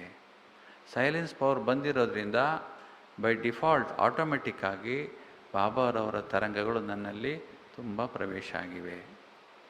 ಇದರಿಂದ ನನ್ನ ಪ್ರತಿನಿತ್ಯದ ಅಮೃತ ವೇಳೆಯ ಸಮಯ ನಿಜವಾಗಿಯೂ ಅಮೃತವನ್ನೇ ತುಂಬಿಕೊಂಡಂತಹ ಅನುಭವ ಆಗಬೇಕು. ಅಮೃತ ವೇಳೆಯಲ್ಲಿ ಸಮಯ ವೇಸ್ಟ್ ಆಗಬಾರ್ದು ವ್ಯರ್ಥ ಸಂಕಲ್ಪದಲ್ಲಿ. ಇದನ್ನು ನಾವು ನೋಡ್ಕೊಳ್ಬೇಕು. ಮೂರನೇದು, ಬೇರೆ ಸಮಯದಲ್ಲಿ ನಾವು ಅಂತರ್ಮುಖಿಯಾಗಿ ಏಕಾಂತವನ್ನು ಅನುಭವ ಮಾಡುವಂಥ ಪ್ರಯತ್ನವನ್ನು ಮಾಡಬೇಕು. ಬೇರೆ ಸಮಯದಲ್ಲಿ ಈಗ ನಾನೆಲ್ಲರೂ ಕೆಲಸ ಮಾಡ್ತಾಯಿದ್ದೀನಿ, ಪ್ರತಿನಿತ್ಯ ಕೆಲಸಕ್ಕೆ ಹೋಗಬೇಕು, ಅಥವಾ ನಾನು ಮನೆಯಲ್ಲೇ ಇದ್ದೀನಿ, ಅಥವಾ ನನಗೇನೋ ಸೇವೆ ಇದೆ, ಇವೆಲ್ಲ ಸಮಯದಲ್ಲಿ ನಾನು ಅಂತರ್ಮುಖಿಯಾಗಲಿಕ್ಕೆ ಸಾಧ್ಯ ಇದೆ. ಅಂತರಾಳದಲ್ಲಿ ನಾನೊಬ್ಬನೇ ಏಕಾಂತವಾಗಿರಲಿಕ್ಕೆ ಸಾಧ್ಯ ಇದೆ. ಹೀಗೆ ಅಂತರ್ಮುಖಿಯಾದಾಗ ನನ್ನಲ್ಲಿ ಏನಾಗುತ್ತೆ ಅಂದರೆ, ವಿಶೇಷವಾಗಿ ಬಾಬಾವರ ನೆನಪೇ ಪದೇ ಪದೇ ಪದೇ ಪದೇ ಪದೇ ಪದೇ ಬರ್ತಾ ಇರುತ್ತೆ. ಬಾಬಾರವ್ರ ನೆನಪು ಪದೇ ಪದೇ ಬರಬೇಕಂದ್ರೆ ಬಾಬಾರವರ ಮಹಿಮೆಯನ್ನು ನಾವು ನೆನಪಿಟ್ಕೊಂಡಿರಬೇಕು. ಬಾಬಾ ಜ್ಞಾನ ಸಾಗರ, ಬಾಬಾ ನೀನು ಎಷ್ಟೊಂದು ಜ್ಞಾನ ಕೊಟ್ಟಿದ್ದೀಯ, ಎಂಥ ಜ್ಞಾನ ಕೊಟ್ಟಿದ್ದಾನೆ ನನಗೆ, ಪ್ರಪಂಚದಲ್ಲಿ ಯಾರಿಗೂ ಸಿಗದೇ ಇರತಕ್ಕಂಥ ಜ್ಞಾನ ನನಗೆ ಕೊಟ್ಬಿಟ್ಟಿದ್ದೆಲ್ಲ ಬಾಬಾ, ನಾನು ಎಷ್ಟು ಅದೃಷ್ಟಶಾಲಿ ಬಾಬಾ. ಅಂತರ್ಮುಖಿ ಆಗಲಿಕ್ಕೆ ನನ್ನ ಜೊತೆಗೆ ನಾನೇ ಮಾತಾಡ್ಕೋಬೇಕು, ಮತ್ತು ಯಾವುದಾದ್ರೂ ಒಂದು ಪಾಯಿಂಟ್ ಬಗ್ಗೆನೇ ನಾನು ಮಾತಾಡ್ಕೊಳ್ಬೇಕು. ಆ ಸಮಯದಲ್ಲಿ ಬೇರೆ ಯಾವ ಸಂಕಲ್ಪಗಳು ಬರಲ್ಲ. ನಾನು ಅಂತರ್ಮುಖಿಯಾದಾಗ ಅಂತರ್ಮುಖಿಯಾಗಿ ನನ್ನ ಬಗ್ಗೆ ನಾನು ಮಾತಾಡ್ಕೊಳ್ಳೋದು, ಮತ್ತು ನನ್ನ ಹಾಗೂ ಬಾಬಾರವ್ರ ಮಧ್ಯೆ ಇರತಕ್ಕಂಥ ಸಂಬಂಧಗಳಿವೆಯಲ್ಲ, ಈ ಸಂಬಂಧಗಳನ್ನು ಪದೇ ಪದೇ ಪದೇ ಪದೇ ನೆನಪು ಮಾಡಿಕೊಳ್ಳೋದು. ಬಾಬಾರವ್ನಿಗೆ ಏನೇನು ಕೊಟ್ಟಿದ್ದಾರೆ, ಬಾಬಾರವ್ರು ಏನೇನು ಮಹಿಮೆ ಇದೆ. ಭಗವಂತ ಲಿಬರೇಟರ್ ಆಗಿದ್ದಾನೆ, ನನ್ನನ್ನು ಜೀವನ್ಮುಕ್ತ ಮಾಡ್ತಾ ಇದ್ದಾನೆ ಭಗವಂತ. ಲಿಬರೇಟರ್ ಅಂದರೆ ಈ ಪ್ರಪಂಚದ ಎಲ್ಲ ದುಃಖಗಳಿಂದ, ಎಲ್ಲ ಸಮಸ್ಯೆಗಳಿಂದ ನನ್ನನ್ನು ಸೇಫಾಗಿ ತಗೊಂಡು ತಾನೇ ಮುಂದಕ್ಕೆ ಕರ್ಕೊಂಡು ಹೋಗ್ತಾ ಇದ್ದಾನೆ. ಈ ಕೆಲಸ ಯಾರು ಮಾಡ್ತಾರೆ? ಲಿಬರೇಟರ್. ಎಲ್ಲ ಸಮಸ್ಯೆಗಳಿಂದ ಲಿಬರೇಟ್. ಹೀಗೆ ಅಂತರ್ಮುಖಿಯಾಗಿ ಒಳಗೆ ನಾವು ಏಕಾಂತವಾಗಿಬಿಟ್ರೆ ಅಪಾರವಾದಂತಹ ಒಂದು ಸಂತುಷ್ಟತೆ ಡೆವಲಪ್ ಆಗುತ್ತೆ ಒಳಗಡೆ. ನೆಕ್ಸ್ಟು 4ನೇದು, ಏಕಾಗ್ರತೆಯನ್ನು ಇನ್ನೂ ಹೆಚ್ಚು ಅಭ್ಯಾಸ ಮಾಡಬೇಕು ನಾವು. ನೆನ್ನೆನೂ ನಾವು ಇದ್ರ ಬಗ್ಗೆ ಚರ್ಚೆ ಮಾಡಿದ್ದೀವಿ. ಏಕಾಗ್ರತೆ ಯಾವ್ಯಾವ ರೀತಿ ಏಕಾಗ್ರತೆ ಮಾಡಬೇಕು ಅಂತ. ಏಕಾಗ್ರತೆಯನ್ನು ಎಷ್ಟರ ಮಟ್ಟಿಗೆ ಪಾಲಿಸಬೇಕು ಮತ್ತು ಎಷ್ಟರ ಮಟ್ಟಿಗೆ ನಾವಿರಬೇಕು ಅಂದರೆ, ನಮ್ಮ ಮನಸ್ಸನ್ನು ಸಂಪೂರ್ಣ ಹತೋಟಿ ನಮ್ಮ ಕೈಗೆ ಬಂದುಬಿಡಬೇಕು. ಅಷ್ಟರ ಮಟ್ಟಿಗೆ ಏಕಾಗ್ರ ಆಗಿಬಿಡ್ಬೇಕು ನಾವು. ಜ್ಞಾನ ಯೋಗದ ವಿನಃ ಬೇರೆ ಆಲೋಚನೆಗಳು ನನ್ನಲ್ಲಿ ಬರದೇ ಇರುವ ಹಾಗೆ ನಾನು ಏಕಾಗ್ರ ಆಗಿಬಿಡಬೇಕು. ಏನಾದರೂ ಮಾಡಿ, ಏನಾದರೂ ಆಗೋಗಲಿ, ನಾನು ಇದನ್ನು ಮಾತ್ರ ಮಾಡೇ ಮಾಡ್ತೀನಿ. ಯಾವುದನ್ನು? ನನ್ನ ಮನಸ್ಸಿನಲ್ಲಿ ಜ್ಞಾನ ಮತ್ತು ಯೋಗದ ವಿನಃ, ಬಾಬಾರವ್ರ ವಿನಃ ಯಾವುದೇ ಸಂಕಲ್ಪಗಳು ಬರಬಾರದು ನನ್ನಲ್ಲಿ. ಆ ಥರ ವ್ಯವಸ್ಥೆಯನ್ನು ಮಾಡ್ಕೋಬೇಕು ನಾನು. ಹೀಗೆ ನನ್ನಲ್ಲಿ ನಾನು ಬದಲಾವಣೆಗಳನ್ನು ಮಾಡಿಕೊಂಡ್ರೆ ಮನಸ್ಸು ನಿಧಾನವಾಗಿ ಸೈಲೆನ್ಸ್ ಬರ್ತಾ ಹೋಗುತ್ತೆ. ಇದು ನಿಯಮಿತವಾಗಿ ನಾವು ಮಾಡಬೇಕಾಗಿರತಕ್ಕಂಥ ಅಭ್ಯಾಸ. ಬೇರೆ ಕೆಲಸಗಳು ಏನೇ ಮಾಡ್ತಾಯಿದ್ರೂ ಒಳಗಡೆ ಇದು ನಡೀತಾನೇ ಇರಬೇಕು. ಈ ಅಭ್ಯಾಸಗಳು ಪ್ರಾಕ್ಟೀಸ್ ನಡೀತಾನೇ ಇರಬೇಕು. ಬಾಬಾರವ್ರನ್ನ ಯಾವುದೇ ಕ್ಷಣದಲ್ಲೂ ಮರೆಯಲಾರದ ಹಾಗೆ ನಾನು ವ್ಯವಸ್ಥೆಗಳು ಮಾಡ್ಕೊಂಡ್ಬಿಡ್ಬೇಕು ಒಳಗಡೆನೆ. ಹೇಗೆ ನಮಗೆ ತುಂಬ ಬೇಕಾದವ್ರನ್ನ ನಾವು ಯಾವ ಸಮಯಕ್ಕೂ ಮರೆಯೋಕ್ಕಾಗಲ್ವೋ ವ್ಯಕ್ತಿಗಳನ್ನು, ಯಾಕೆಂದರೆ ಅದಕ್ಕೆ ಬೇರೆ ಬೇರೆ ಕಾರಣಗಳಿರ್ತವೆ. ಹಾಗೆ ಪರಮಾತ್ಮನನ್ನು ನೆನಪು ಮಾಡೋದಕ್ಕೆ ನಾನು ವ್ಯವಸ್ಥೆ ಮಾಡಿಕೊಳ್ಬೇಕು. ಇಲ್ಲಾದರೆ ಏನಾಗುತ್ತೆ? ಇಲ್ಲವಾದರೆ ಮನಸ್ಸು ತನಗೆ ಬೇಕಾದಂಥವ್ರನ್ನ ಮಾತ್ರ ತಂದು ಕೂರಿಸುತ್ತೆ, ತನಗೆ ಬೇಕಾದಂಥ ನೆನಪುಗಳನ್ನು ಮಾತ್ರ ತಂದು ಕೊಡುತ್ತೆ, ಮತ್ತು ನನ್ನ ಮೇಲೆ ಅದೇ ರೂಲಿಂಗ್ ಮಾಡುತ್ತೆ. ನನ್ನ ಮೇಲೆ ಅಧಿಕಾರ ಚಲಾಯಿಸುತ್ತೆ. ನಾನು ಆತ್ಮ, ಮನಸ್ಸು ನನ್ನ ಮೇಲೆ ರೂಲಿಂಗ್ ಮಾಡೋಕ್ಕೆ ಶುರು ಮಾಡುತ್ತೆ. ಉಲ್ಟಾ ಆಗುತ್ತೆ. ಅದಕ್ಕಾಗಿ ಮನಸ್ಸಿಗೆ ಬಾಬರವರು ಅದನ್ನೇ ಎಷ್ಟು ಸಾರಿ ಹೇಳ್ತಾರೆ, ಮಕ್ಕಳೇ ನೀವು ನಿಮ್ಮ ಮನಸ್ಸನ್ನು ಬ್ಯುಸಿ ಇಟ್ಕೋಬೇಕು. ನೀವು ಎಷ್ಟು ಬ್ಯುಸಿ ಇಟ್ಕೊಳ್ತೀರೋ ಅಷ್ಟು ನೀವು ಸೇಫ್, ಮಾಯೆಯಿಂದ ಸೇಫ್. ಬ್ಯುಸಿಯಾಗಿರೋರನ್ನ ಹೊರಗಡೆಯಿಂದ ಬಂದು ನೋಡ್ಬಿಟ್ಟು ಹಾಗೆ ವಾಪಸ್ ಹೊರಟೋಗ್ತಾರಲ್ಲ, ಬ್ಯುಸಿ ಇದ್ದಾರೆ ಆಮೇಲೆ ಬರೋಣ ಅಂತ. ಹಾಗೆ ಬರುತ್ತೆ ಮಾಯೆ, ನೋಡುತ್ತೆ ನಿಮ್ಮನ್ನು, ಭಾಳ ಬ್ಯುಸಿ ಇದ್ದಾರೆ ಹೊರಟೋಗ್ಬಿಡುತ್ತೆ ಅಷ್ಟೇ. ಬಾಬಾರವ್ರ ಟೆಕ್ನಿಕ್ ನೋಡಿ ಎಷ್ಟು ವಿಶೇಷವಾದಂಥ ಟೆಕ್ನಿಕ್ಕು. ಸೊ ಒಳಗಡೆ ನಾವು ಬ್ಯುಸಿ ಆಗಿಬಿಡ್ಬೇಕು. ತುಂಬ ಒಳಗಡೆ ಬ್ಯುಸಿ ಆಗೋದಕ್ಕೆ ನಾವು ವ್ಯವಸ್ಥೆಗಳನ್ನು ನಾವು ಮಾಡ್ಕೋಬೇಕು. ನಮ್ಮ ಮನೆ, ನಾವು ಕೆಲಸ ಮಾಡುವಂಥ ಸ್ಥಳ ಅಥವಾ ನಮ್ಮ ಪರಿಸರ, ನಾವಿರುವಂತಹ ಜಾಗ, ಇವು ಹೇಗೆ ಅನುಕೂಲ ಆಗುತ್ತೋ ಹಾಗೆ ಅನುಕೂಲ ಮಾಡ್ಕೊಂಡು ನಾವು ಮಾಡ್ಕೋಬೇಕು. ಪ್ರತಿಯೊಬ್ಬರ ಮನೆಯಲ್ಲೂ ಬೇರೆ ಬೇರೆ ವ್ಯವಸ್ಥೆಗಳಿರ್ತವೆ. ಪ್ರತಿಯೊಬ್ಬರು ಸೇವೆ ಮಾಡುವಂಥ ಸ್ಥಳದಲ್ಲೂ ಬೇರೆ ಬೇರೆ ವ್ಯವಸ್ಥೆಗಳಿರ್ತವೆ. ಪ್ರತಿಯೊಬ್ಬರೂ ಮಾನಸಿಕವಾಗಿ ಬೇರೆ ಬೇರೆ ಸ್ಥಿತಿಯಲ್ಲಿ ಇರ್ತಾರೆ. ಆದರೆ ಇವೆಲ್ಲವೂ ಹೋಗಿ ಏಕಮುಖವಾಗಿ ಹೋಗುವಂತಹ ಒಂದು ವ್ಯವಸ್ಥೆ ನಾವು ಮಾಡ್ಕೋಬೇಕು. ಇದಕ್ಕೆ ಬೇಕಾದಂಥ ವ್ಯವಸ್ಥೆಗಳು, ಹಾಡಿನ ವ್ಯವಸ್ಥೆ ಬೇಕಾ, ಬರವಣಿಗೆ ವ್ಯವಸ್ಥೆ ಬೇಕಾ, ಅಥವಾ ಪದೇ ಪದೇ ಮುರಳಿ ಓದುವಂಥ ವ್ಯವಸ್ಥೆ ಬೇಕಾ, ಇವೆಲ್ಲ ಮಾಡ್ಕೋಬೇಕು. ಇದಕ್ಕೆ ಬಹಳ ದೊಡ್ಡ ಅಡ್ಡಿ ಏನು ಅಂದರೆ, ನಮಗೆ ಬರುವಂಥ ಮಾಹಿತಿಗಳು, ಇನ್ಫಾರ್ಮೇಷನ್ಗಳು ಬರುತ್ತಲ್ಲ ನಮ್ಮ ಹೊರಗಡೆಯಿಂದ, ಕಿವಿಯಿಂದ ಬರುತ್ತೆ, ಕಣ್ಣು ಮೂಲಕ ಬರುತ್ತೆ, ವ್ಯವಹಾರದ ಮೂಲಕ ಬರುತ್ತೆ. ಇದರಿಂದ ಬರುವಂಥ ಮಾಹಿತಿಗಳಿಲ್ಲದಲ್ಲ, ಇವು ನಮಗೆ ತುಂಬ ದೊಡ್ಡ ಅಡ್ಡಿ ಇವಾಗಿನ ಪ್ರಪಂಚದಲ್ಲಿ. ಅದಕ್ಕೆ ಆ ಅಡ್ಡಿಯನ್ನು ಆದಷ್ಟು ಕಡಿಮೆ ಮಾಡಿಕೊಳ್ಬೇಕು. ಅದು ನಮ್ಮ ಕೈನಲ್ಲೇ ಇದೆ. ಅದನ್ನು ಪೋಸ್ಟ್ಪೋನ್ ಮಾಡಬಾರ್ದು, ನಾಳೆಯಿಂದ ಮಾಡ್ತೀನಿ, ನಾಡಿದ್ದಿಂದ ಮಾಡ್ತೀನಿ, ಇಲ್ಲ.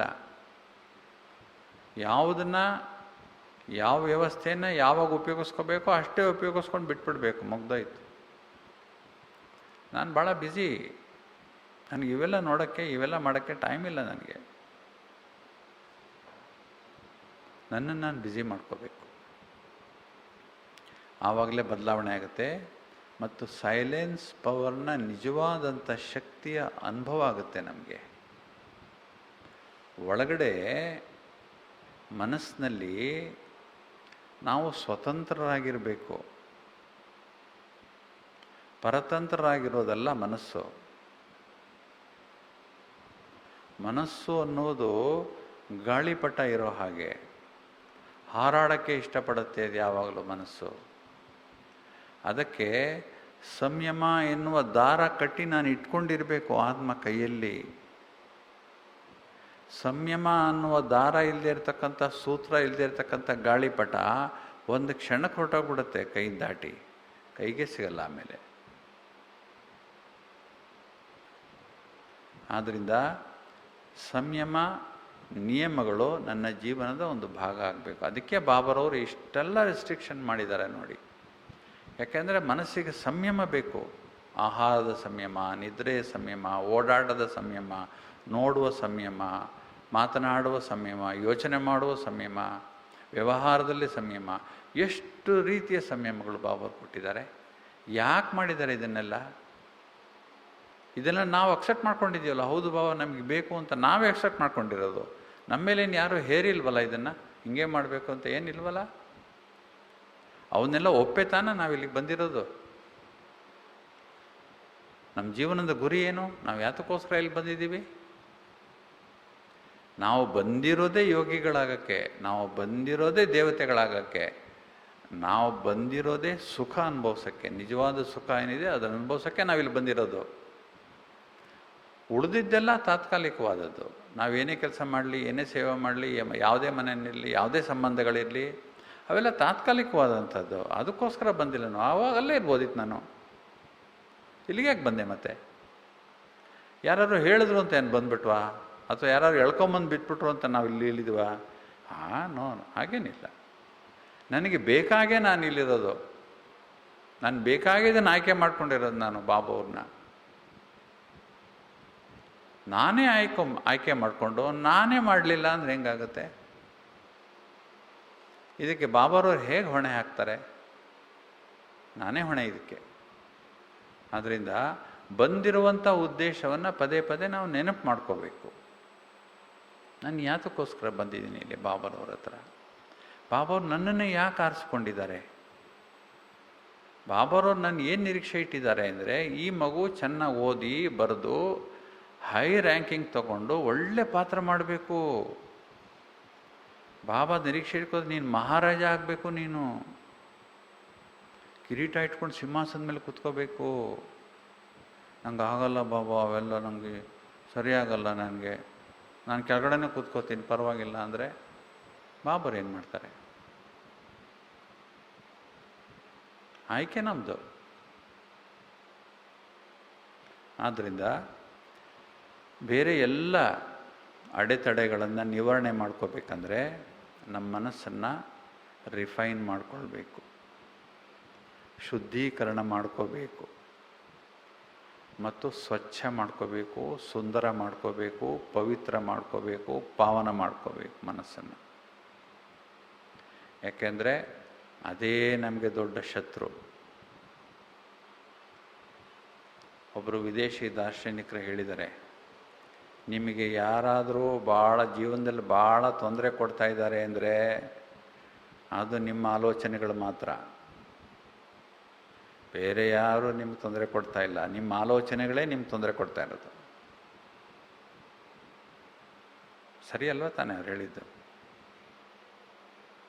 ಆದ್ದರಿಂದ ಬಾಬಾರು ಇಷ್ಟೊಂದು ವಿಸ್ತಾರವಾದಂಥ ಜ್ಞಾನ, ಎಷ್ಟೊಂದು ವಿಸ್ತಾರವಾದ ಜ್ಞಾನ ಇದು, ಎಷ್ಟೊಂದು ಚೆನ್ನಾಗಿರ್ತಕ್ಕಂಥ ಯೋಗದ ಅಭ್ಯಾಸ, ಸ್ಥಿತಿಗತಿಗಳು, ವ್ಯವಸ್ಥೆ, ಎಷ್ಟು ಒಳ್ಳೆ ಧಾರಣೆಗಳು, ನಮಗೆ ಬೇಕಾದಂಥ ಧಾರಣೆಗಳು, ಆರೋಗ್ಯ ಸುಧಾರಣೆ ಮಾಡುವಂಥ ಧಾರಣೆಗಳು, ಮನಸ್ಸಿಗೆ ಬೇಕಾದಂಥ ಧಾರಣೆಗಳು, ಸಂಬಂಧಗಳು ಸುಧಾರಣೆ ಮಾಡುವಂಥ ಧಾರಣೆಗಳು,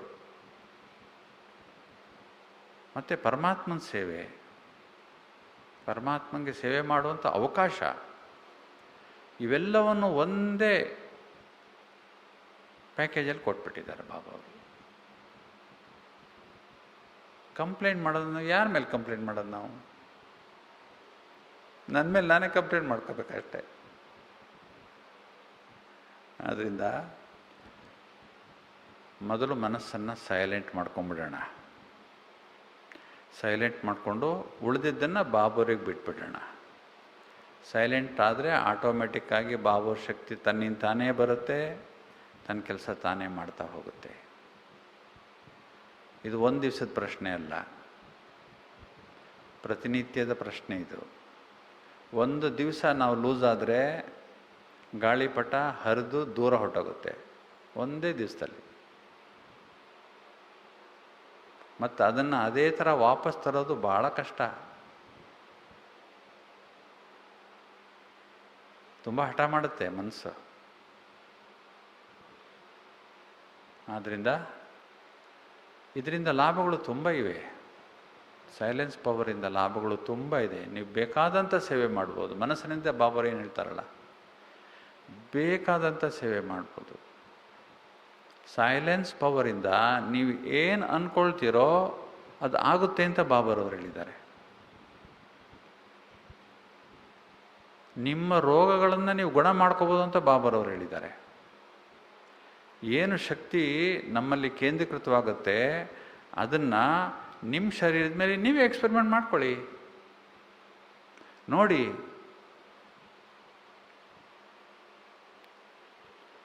ಜೀಸಸ್ ಕ್ರೈಸ್ಟು ಎಂಥದೇ ರೋಗಿಯಾಗಿದ್ರೂ ಮುಟ್ಟಿದ್ರೆ ವಾಸಿಯಾಗಿ ಹೋಗ್ತಾ ಇತ್ತು. ಮ್ಯಾಜಿಕ್ ಅಲ್ಲ, ಸೈಲೆನ್ಸ್ ಪವರ್. ಬ್ರಹ್ಮ ಬಾಬಾರವ್ರಿಗೆ ಎಷ್ಟು ಶಕ್ತಿ ಇತ್ತು ಅಂದರೆ ಅವ್ರಿಗೆ ಏನು ಬೇಕಾದರೂ ಮಾಡ್ಬೋದಿತ್ತು. ಮಾಡಲಿಲ್ಲ ಅವರು. ಯಾಕೆ? ಎಷ್ಟೋ ಸರಿ ಬಾಬರು ಇದನ್ನು ಹೇಳಿದ್ದಾರೆ ಮುರಳಿಯಲ್ಲಿ. ಯಾಕೆ ಅಂದರೆ ಬಾಬಾರ ಮಕ್ಕಳು ಬಾಬಾರವ್ರನ್ನೇ ಫಾಲೋ ಮಾಡೋಕ್ಕೆ ಶುರು ಮಾಡಿಬಿಡ್ತಾರೆ, ಬೋರ್ಡ್ ಹಾಕೊಂಡ್ಬಿಡ್ತಾರೆ. ಇಲ್ಲಿ ಎಲ್ಲ ರೀತಿಯ ರೋಗಗಳನ್ನು ವಾಸಿ ಮಾಡಲಾಗುವುದು, ಬೋರ್ಡ್ ಹಾಕೊಂಡ್ಬಿಡ್ತಾರೆ ಮಕ್ಕಳು. ಬಾಬರು ಒಂದು ಕೇಸು ಹಂಗೆ ಮಾಡಲಿಲ್ಲ. ಪ್ರಕಾಶ್ ಮಣಿ ದಾದಿಯವ್ರಿಗೆ ಈ ಶಕ್ತಿ ಇತ್ತು. ಜಾನಕಿ ದಾದಿಯವ್ರಿಗೆ ಶಕ್ತಿ ಇತ್ತು. ಪ್ರಕಾಶ್ಮಣಿ ದಾದಿಯವರು ನಿಯಮಿತವಾಗಿ ಗ್ಲೋಬಲ್ ಆಸ್ಪತ್ರೆಗೆ ಹೋಗಿ ಯಾರ್ಯಾರು ತುಂಬ ನರಳ್ತಾ ಇದ್ದಾರೆ ಅವ್ರ ಹತ್ರ ಹೋಗಿ ಅವ್ರ ಹಣೆ ಮುಟ್ಟಿ ಅವ್ರನ್ನ ನೇವರಿಸಿ ಪ್ರೀತಿಯಿಂದ ಮಾತಾಡಿಸಿ ಬರೋರು.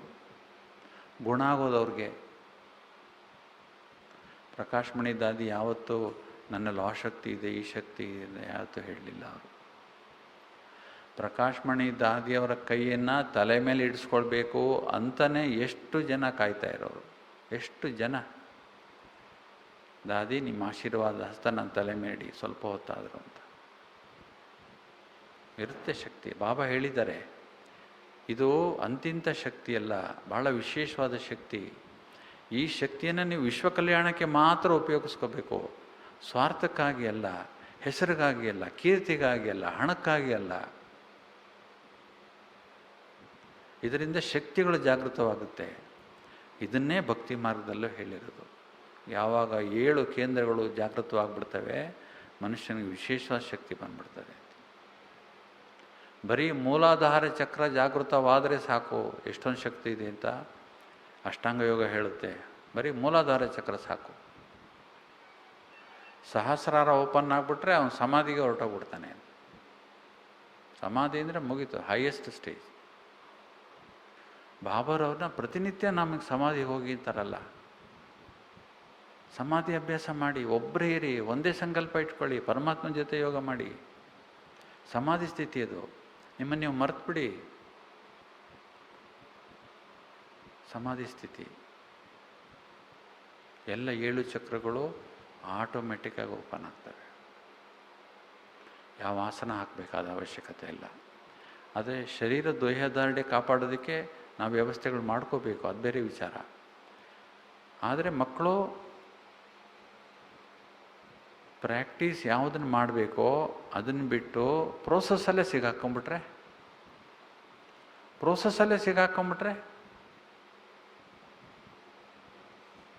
ಅದು ಜಾಗೃತ ಆಗಿಲ್ಲ, ಇದು ಜಾಗೃತ ಆಗಿಲ್ಲ, ಅದನ್ನು ಮಾಡಬೇಕು, ಇದನ್ನು ಮಾಡಬೇಕು, ಪ್ರೋಸೆಸ್ಸಲ್ಲಿ ಸಿಗಾಕೊಂಬಿಟ್ರೆ ಹೋಯ್ತಲ್ಲ ನಮ್ಮದು ಜೀವನ. ಪ್ರೋಸೆಸ್ ಆಟೋಮೆಟಿಕ್ಕಾಗಿ ಆಗುತ್ತೆ, ನಾವು ಮಾಡೋ ವಿಧಾನಗಳು ಸರಿಯಾಗಿದ್ದರೆ ಅಷ್ಟೇ. ನಮ್ಮ ಮನಸ್ಸು ಸರಿಯಾಗಿದ್ದರೆ ಏನೇನು ಬೇಕೋ ಬಾಬರು ಎಲ್ಲ ವ್ಯವಸ್ಥೆಗಳನ್ನು ಮಾಡಿಕೊಡ್ತಾರೆ, ಎಲ್ಲ ಶಕ್ತಿಗಳನ್ನು ಕೊಡ್ತಾರೆ. ಆದ್ದರಿಂದ ಮನಸ್ಸಿನ ಶಕ್ತಿ ಏನಿದೆ ಅಪಾರವಾದಂಥ ಶಕ್ತಿ ಇದೆ. ಸೈಲೆನ್ಸ್ ಶಕ್ತಿಯಲ್ಲಿ ಮನಸ್ಸಿನ ಶಕ್ತಿಯ 100 ಪಟ್ಟು ಶಕ್ತಿ ಇದೆ. ಸೈಲೆನ್ಸ್ ಶಕ್ತಿಯಲ್ಲಿ ಅದನ್ನು ಗಮನಿಸ್ಕೊಳ್ಳೋಣ. ಮನಸ್ಸನ್ನು ಸದಾಕಾಲ ಸೈಲೆಂಟಾಗಿರೋದಕ್ಕೆ ಪ್ರಯತ್ನ ಮಾಡೋಣ ಮತ್ತು ಅದರಿಂದ ವಿಶೇಷವಾದ ಲಾಭವನ್ನು ಕೂಡ ಪಡೆಯೋಣ. ಮತ್ತು ಇದರಲ್ಲಿ ಬೇರೆಯವರಿಗೆ ಮೆಸೇಜ್ ಕಳಿಸ್ಬೋದು, ಶಾಂತಿ ದಾನ ಮಾಡ್ಬೋದು, ಶಕ್ತಿಗಳ ದಾನ ಮಾಡ್ಬೋದು, ಪ್ರಕೃತಿಗೆ ದಾನ ಮಾಡ್ಬೋದು, ಏನು ಬೇಕಾದರೂ ಮಾಡ್ಬೋದು. ಇದರಲ್ಲಿ ಎಲ್ಲ ರೀತಿಯ ಶಕ್ತಿಗಳು ಅಡಕವಾಗಿವೆ. ಇದರಲ್ಲಿ ನಾವು ಎಕ್ಸ್ಪೆರಿಮೆಂಟ್ ಮಾಡಬೇಕಷ್ಟೇ. ಬಾಬಾ ಹೇಳ್ತಾರೆ, ಬಾಬರವರು ಬಾಂಬೆ ಆಸ್ಪತ್ರೆಯಲ್ಲಿ ಇರ್ತಕ್ಕಂಥ ಪೇಷಂಟ್ಗೆ ಮೌಂಟ್ ಅಬೂನಲ್ಲಿ ರಾತ್ರಿ ಇಡೀ ಕೂತ್ಕೊಂಡು ಬಾಬರ್ ಸಂದೇಶ ಕಳಿಸಿದ್ರು, ಈ ಮಗು ಹುಷಾರಾಗಲಿ ಅಂತ.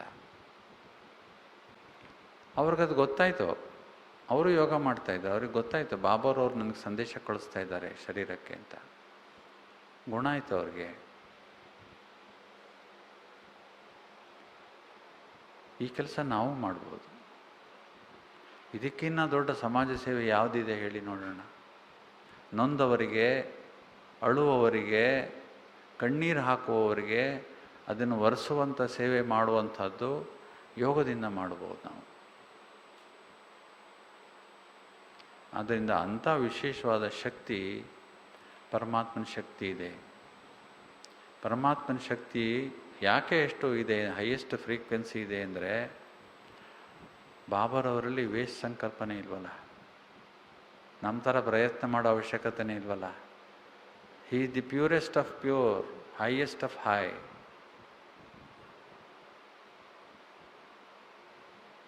ಅವರು ಹೇಳ್ತಾರೆ, ಅದಕ್ಕೇ ಭಕ್ತಿ ಮಾರ್ಗದಲ್ಲಿ ಭಗವಂತ ಮನಸ್ಸು ಮಾಡಿದ್ರೆ ಸತ್ತವ್ರನ್ನ ಎಬ್ಸ್ ಕೂರಿಸ್ತಾನೆ ಅಂತ ಹೇಳ್ತಾರಲ್ವಾ. ಯಾಕೆ ಹೇಳ್ತಾರೆ? ಶಕ್ತಿ ಇದೆ, ಮಾಡಲ್ಲ ಅವರಷ್ಟೇ. ಬಾಬಾ ಹೇಳ್ತಾರೆ ಶಕ್ತಿ ಇದೆ, ನಾನು ಮಾಡಲ್ಲ. ಸತ್ಯಯುಗವನ್ನು ಸ್ಥಾಪನೆ ಮಾಡೋ ಶಕ್ತಿ ನನಗೊಬ್ಬನಿಗಿದೆ, ನಾನು ಮಾಡ್ಬೋದು. ನಾನೇ ಮಾಡಿದ್ರೆ ಮಕ್ಕಳದ್ದು ಕರ್ಮ ಫಿಲಾಸಫಿ ಏನಾಗ್ಬಿಡುತ್ತೆ ಅಲ್ವಾ? ಅದಕ್ಕೋಸ್ಕರ ಬಾಬೋರಿಂದ ತಗೊಂಡು ನಾವು ಮಾಡಬೇಕು, ಆ ಪ್ರಯತ್ನವನ್ನು ಮಾಡೋಣ. ಓಂ ಶಾಂತಿ. ಒಂದು 5 ನಿಮಿಷ ಪ್ರಾಕ್ಟೀಸ್ ಮಾಡೋಣ, ಯೋಗ ಮಾಡೋಣ.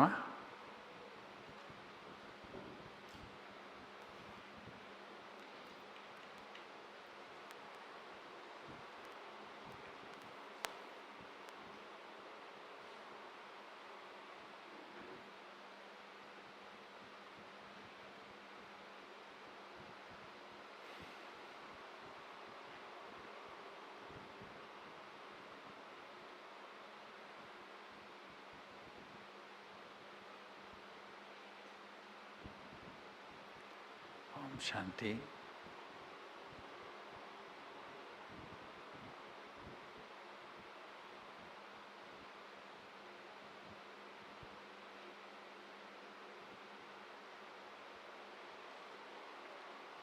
ನಾನೊಂದು ಪವಿತ್ರವಾದ ಆತ್ಮ.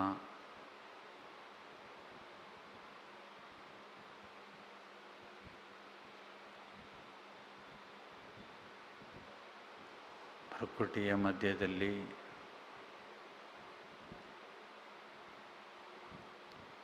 ಹೊಳೆಯುತ್ತಿರುವ ನಕ್ಷತ್ರ ನಾನು.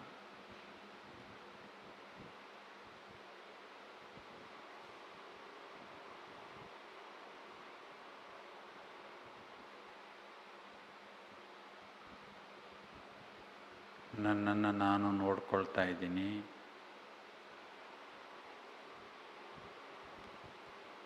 ಪ್ರಕೃತಿಯ ಮಧ್ಯೆ ನಾನು ಕುಳಿತಿದ್ದೀನಿ.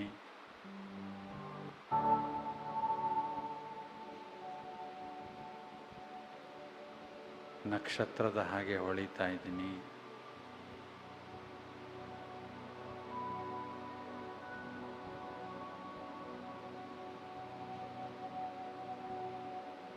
ನನ್ನಿಂದ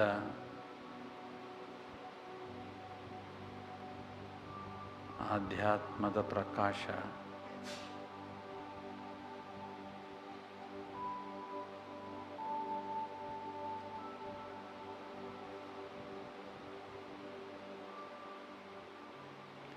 ಎಲ್ಲೆಡೆ ಹರಡ್ತಾ ಇದೆ.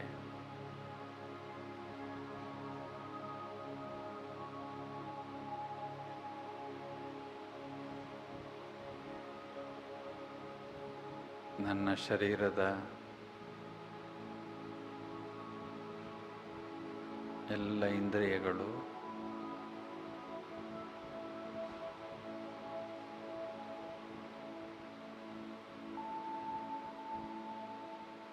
ಈ ಶಕ್ತಿಯನ್ನು ಅನುಭವ ಮಾಡ್ತಾ ಇವೆ.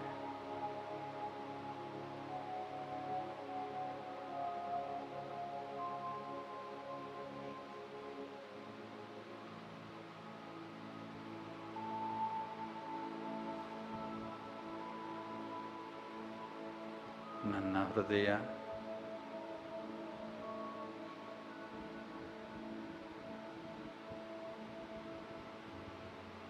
ನಿಧಾನವಾಗಿ ಹೊಡ್ಕೊಳ್ತಾ ಇದೆ.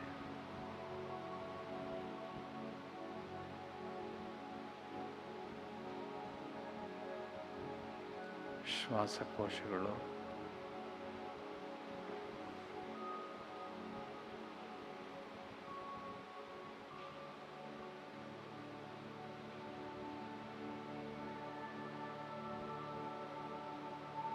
ನಿಧಾನವಾಗಿ ಕೆಲಸ ಮಾಡ್ತಾ ಇದೆ.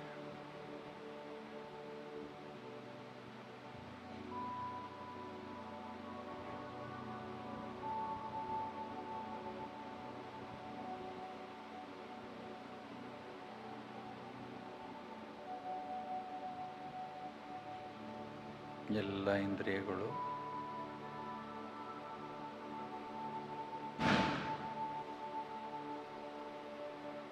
ಆರೋಗ್ಯವಾಗಿದೆ.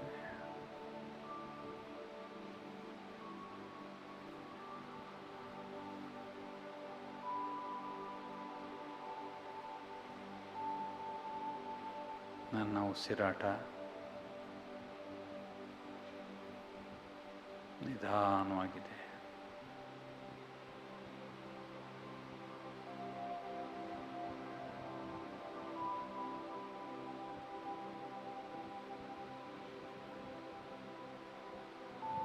ನನ್ನ ಮನಸ್ಸು ನಿಶ್ಶಬ್ದವಾಗಿದೆ.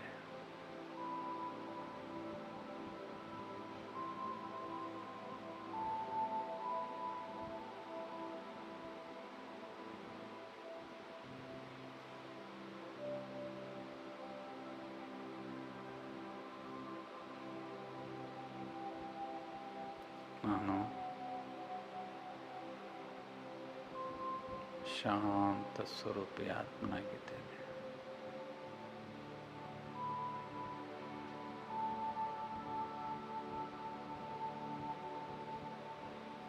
ಶಾಂತಿಯೇ ನನ್ನ ಸ್ವಧರ್ಮ.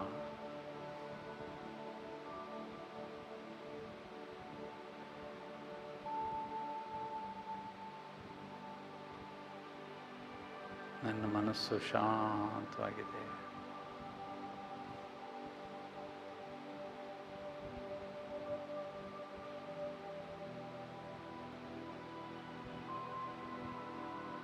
ನಿರ್ಮಲವಾಗಿದೆ, ಶುದ್ಧವಾಗಿದೆ.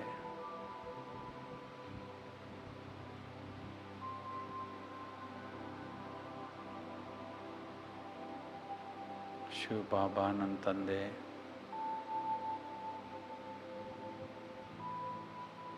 ಶಾಂತಿಯ ಸಾಗರ.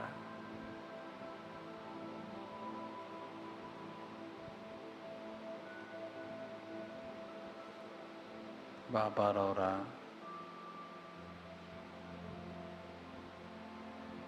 ಶಾಂತಿಯ ತರಂಗಗಳು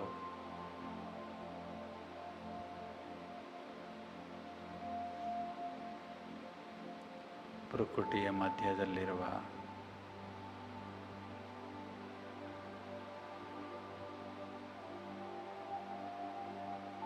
ನಾನು ಆತ್ಮನೊಳಗೆ ಪ್ರವೇಶಿಸ್ತಾ ಇವೆ.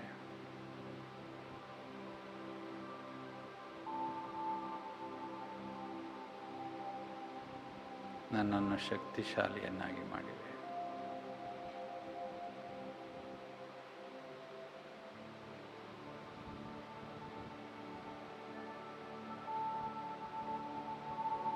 ಬಾಬಾರವರೇ ನನ್ನ ತಂದೆ,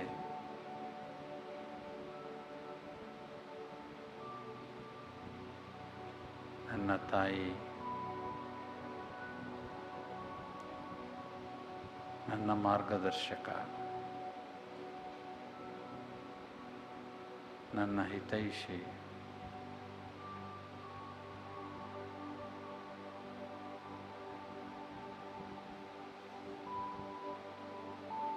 ದಯಾಸಾಗರ ಬಾಬಾ.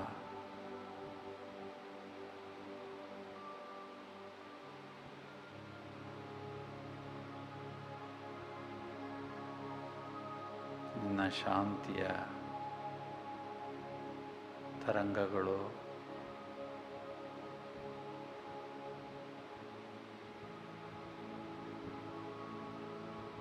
ಆತ್ಮನಲ್ಲಿ ಶೇಖರಣೆಯಾಗಿ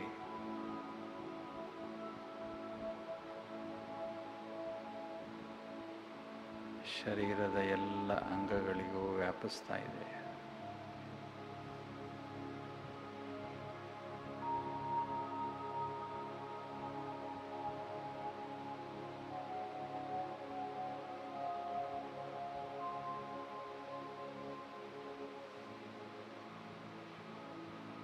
ನನ್ನ ಹೃದಯ, ಶ್ವಾಸಕೋಶಗಳು, ಕಿಡ್ನಿಗಳು,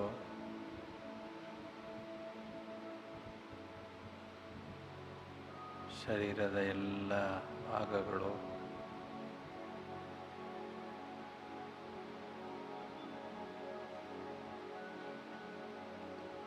ಶಾಂತಿಯಿಂದ ತುಂಬಿ ಹೋಗಿವೆ.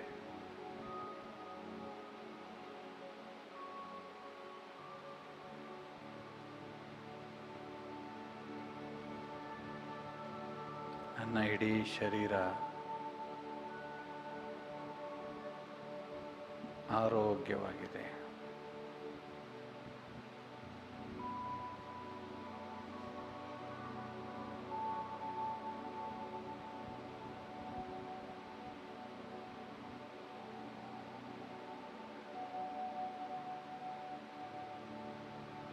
ನನ್ನ ಶರೀರದಿಂದ ಹೊರಟಂತಹ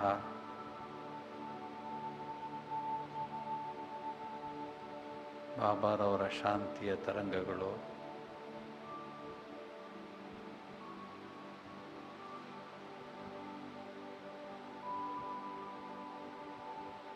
ನನ್ನ ಸುತ್ತಲೂ ಹರಡಿಕೊಂಡಿದೆ.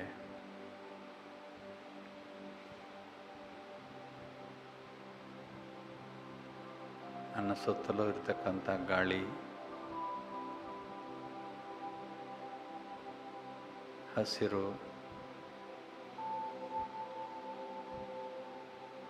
ಪ್ರಾಣಿಗಳು, ಹಕ್ಕಿ ಪಕ್ಷಿಗಳು, ಭೂಮಿ, ಆಕಾಶ,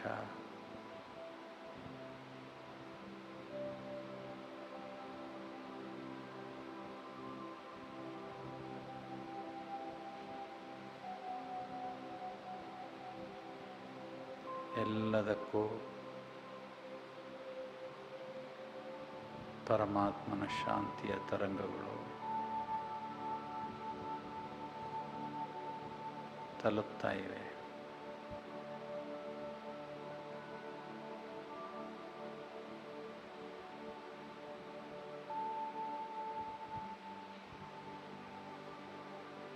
ಬಾಬಾರವ್ರಿಗೆ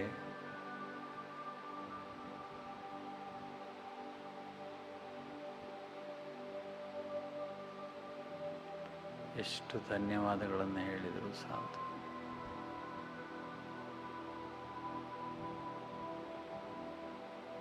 ಬಾಬಾ,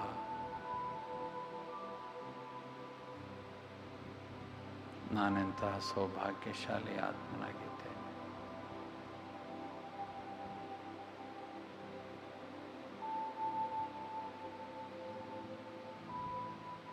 ನಿನ್ನ ಎಲ್ಲ ಖಜಾನೆಗಳನ್ನು ನಾನು ಆತ್ಮನಿಗೆ ನೀಡ್ತಾ ಇದ್ದೀಯೆ.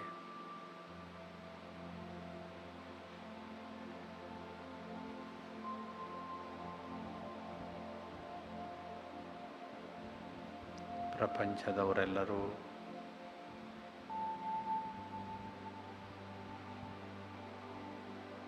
ನಿನ್ನ ಒಂದು ದೃಷ್ಟಿಗೆ ಕಾತುರರಾಗಿದ್ದಾರೆ.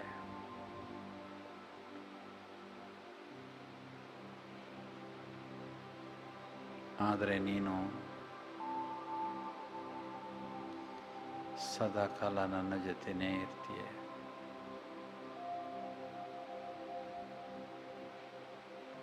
ನನ್ನನ್ನು ಕೈ ಹಿಡಿದು ನಡೆಸ್ತೀಯ.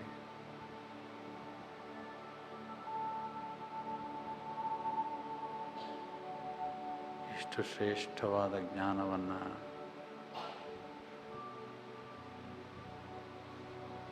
ನನಗೆ ನೀಡ್ತಾ ಇದೆಯೇ. ಪ್ರತಿನಿತ್ಯ ನಿನ್ನ ಜೊತೆ ಮಾತಾಡ್ತಾ ಇರ್ತೀನಿ.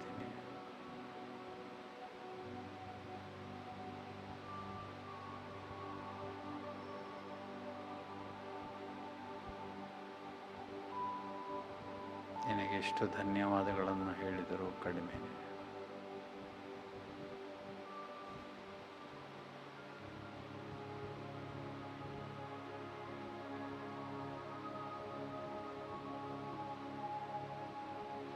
ಪ್ರಕೃತಿಯ ಮಧ್ಯೆ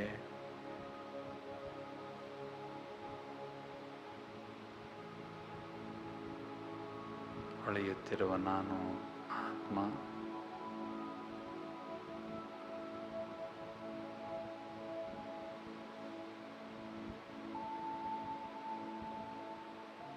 ಬಾಬಾರವರ ತರಂಗಗಳಿಂದ ಶಕ್ತಿಶಾಲಿಯಾಗಿದ್ದೇನೆ.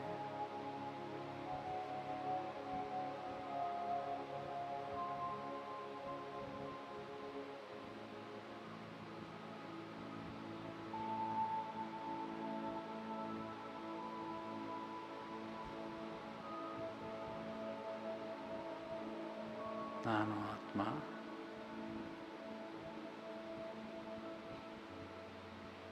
ಹೊಳೆಯುತ್ತಿರುವ ನಕ್ಷತ್ರ ಆಗಿದ್ದೇನೆ.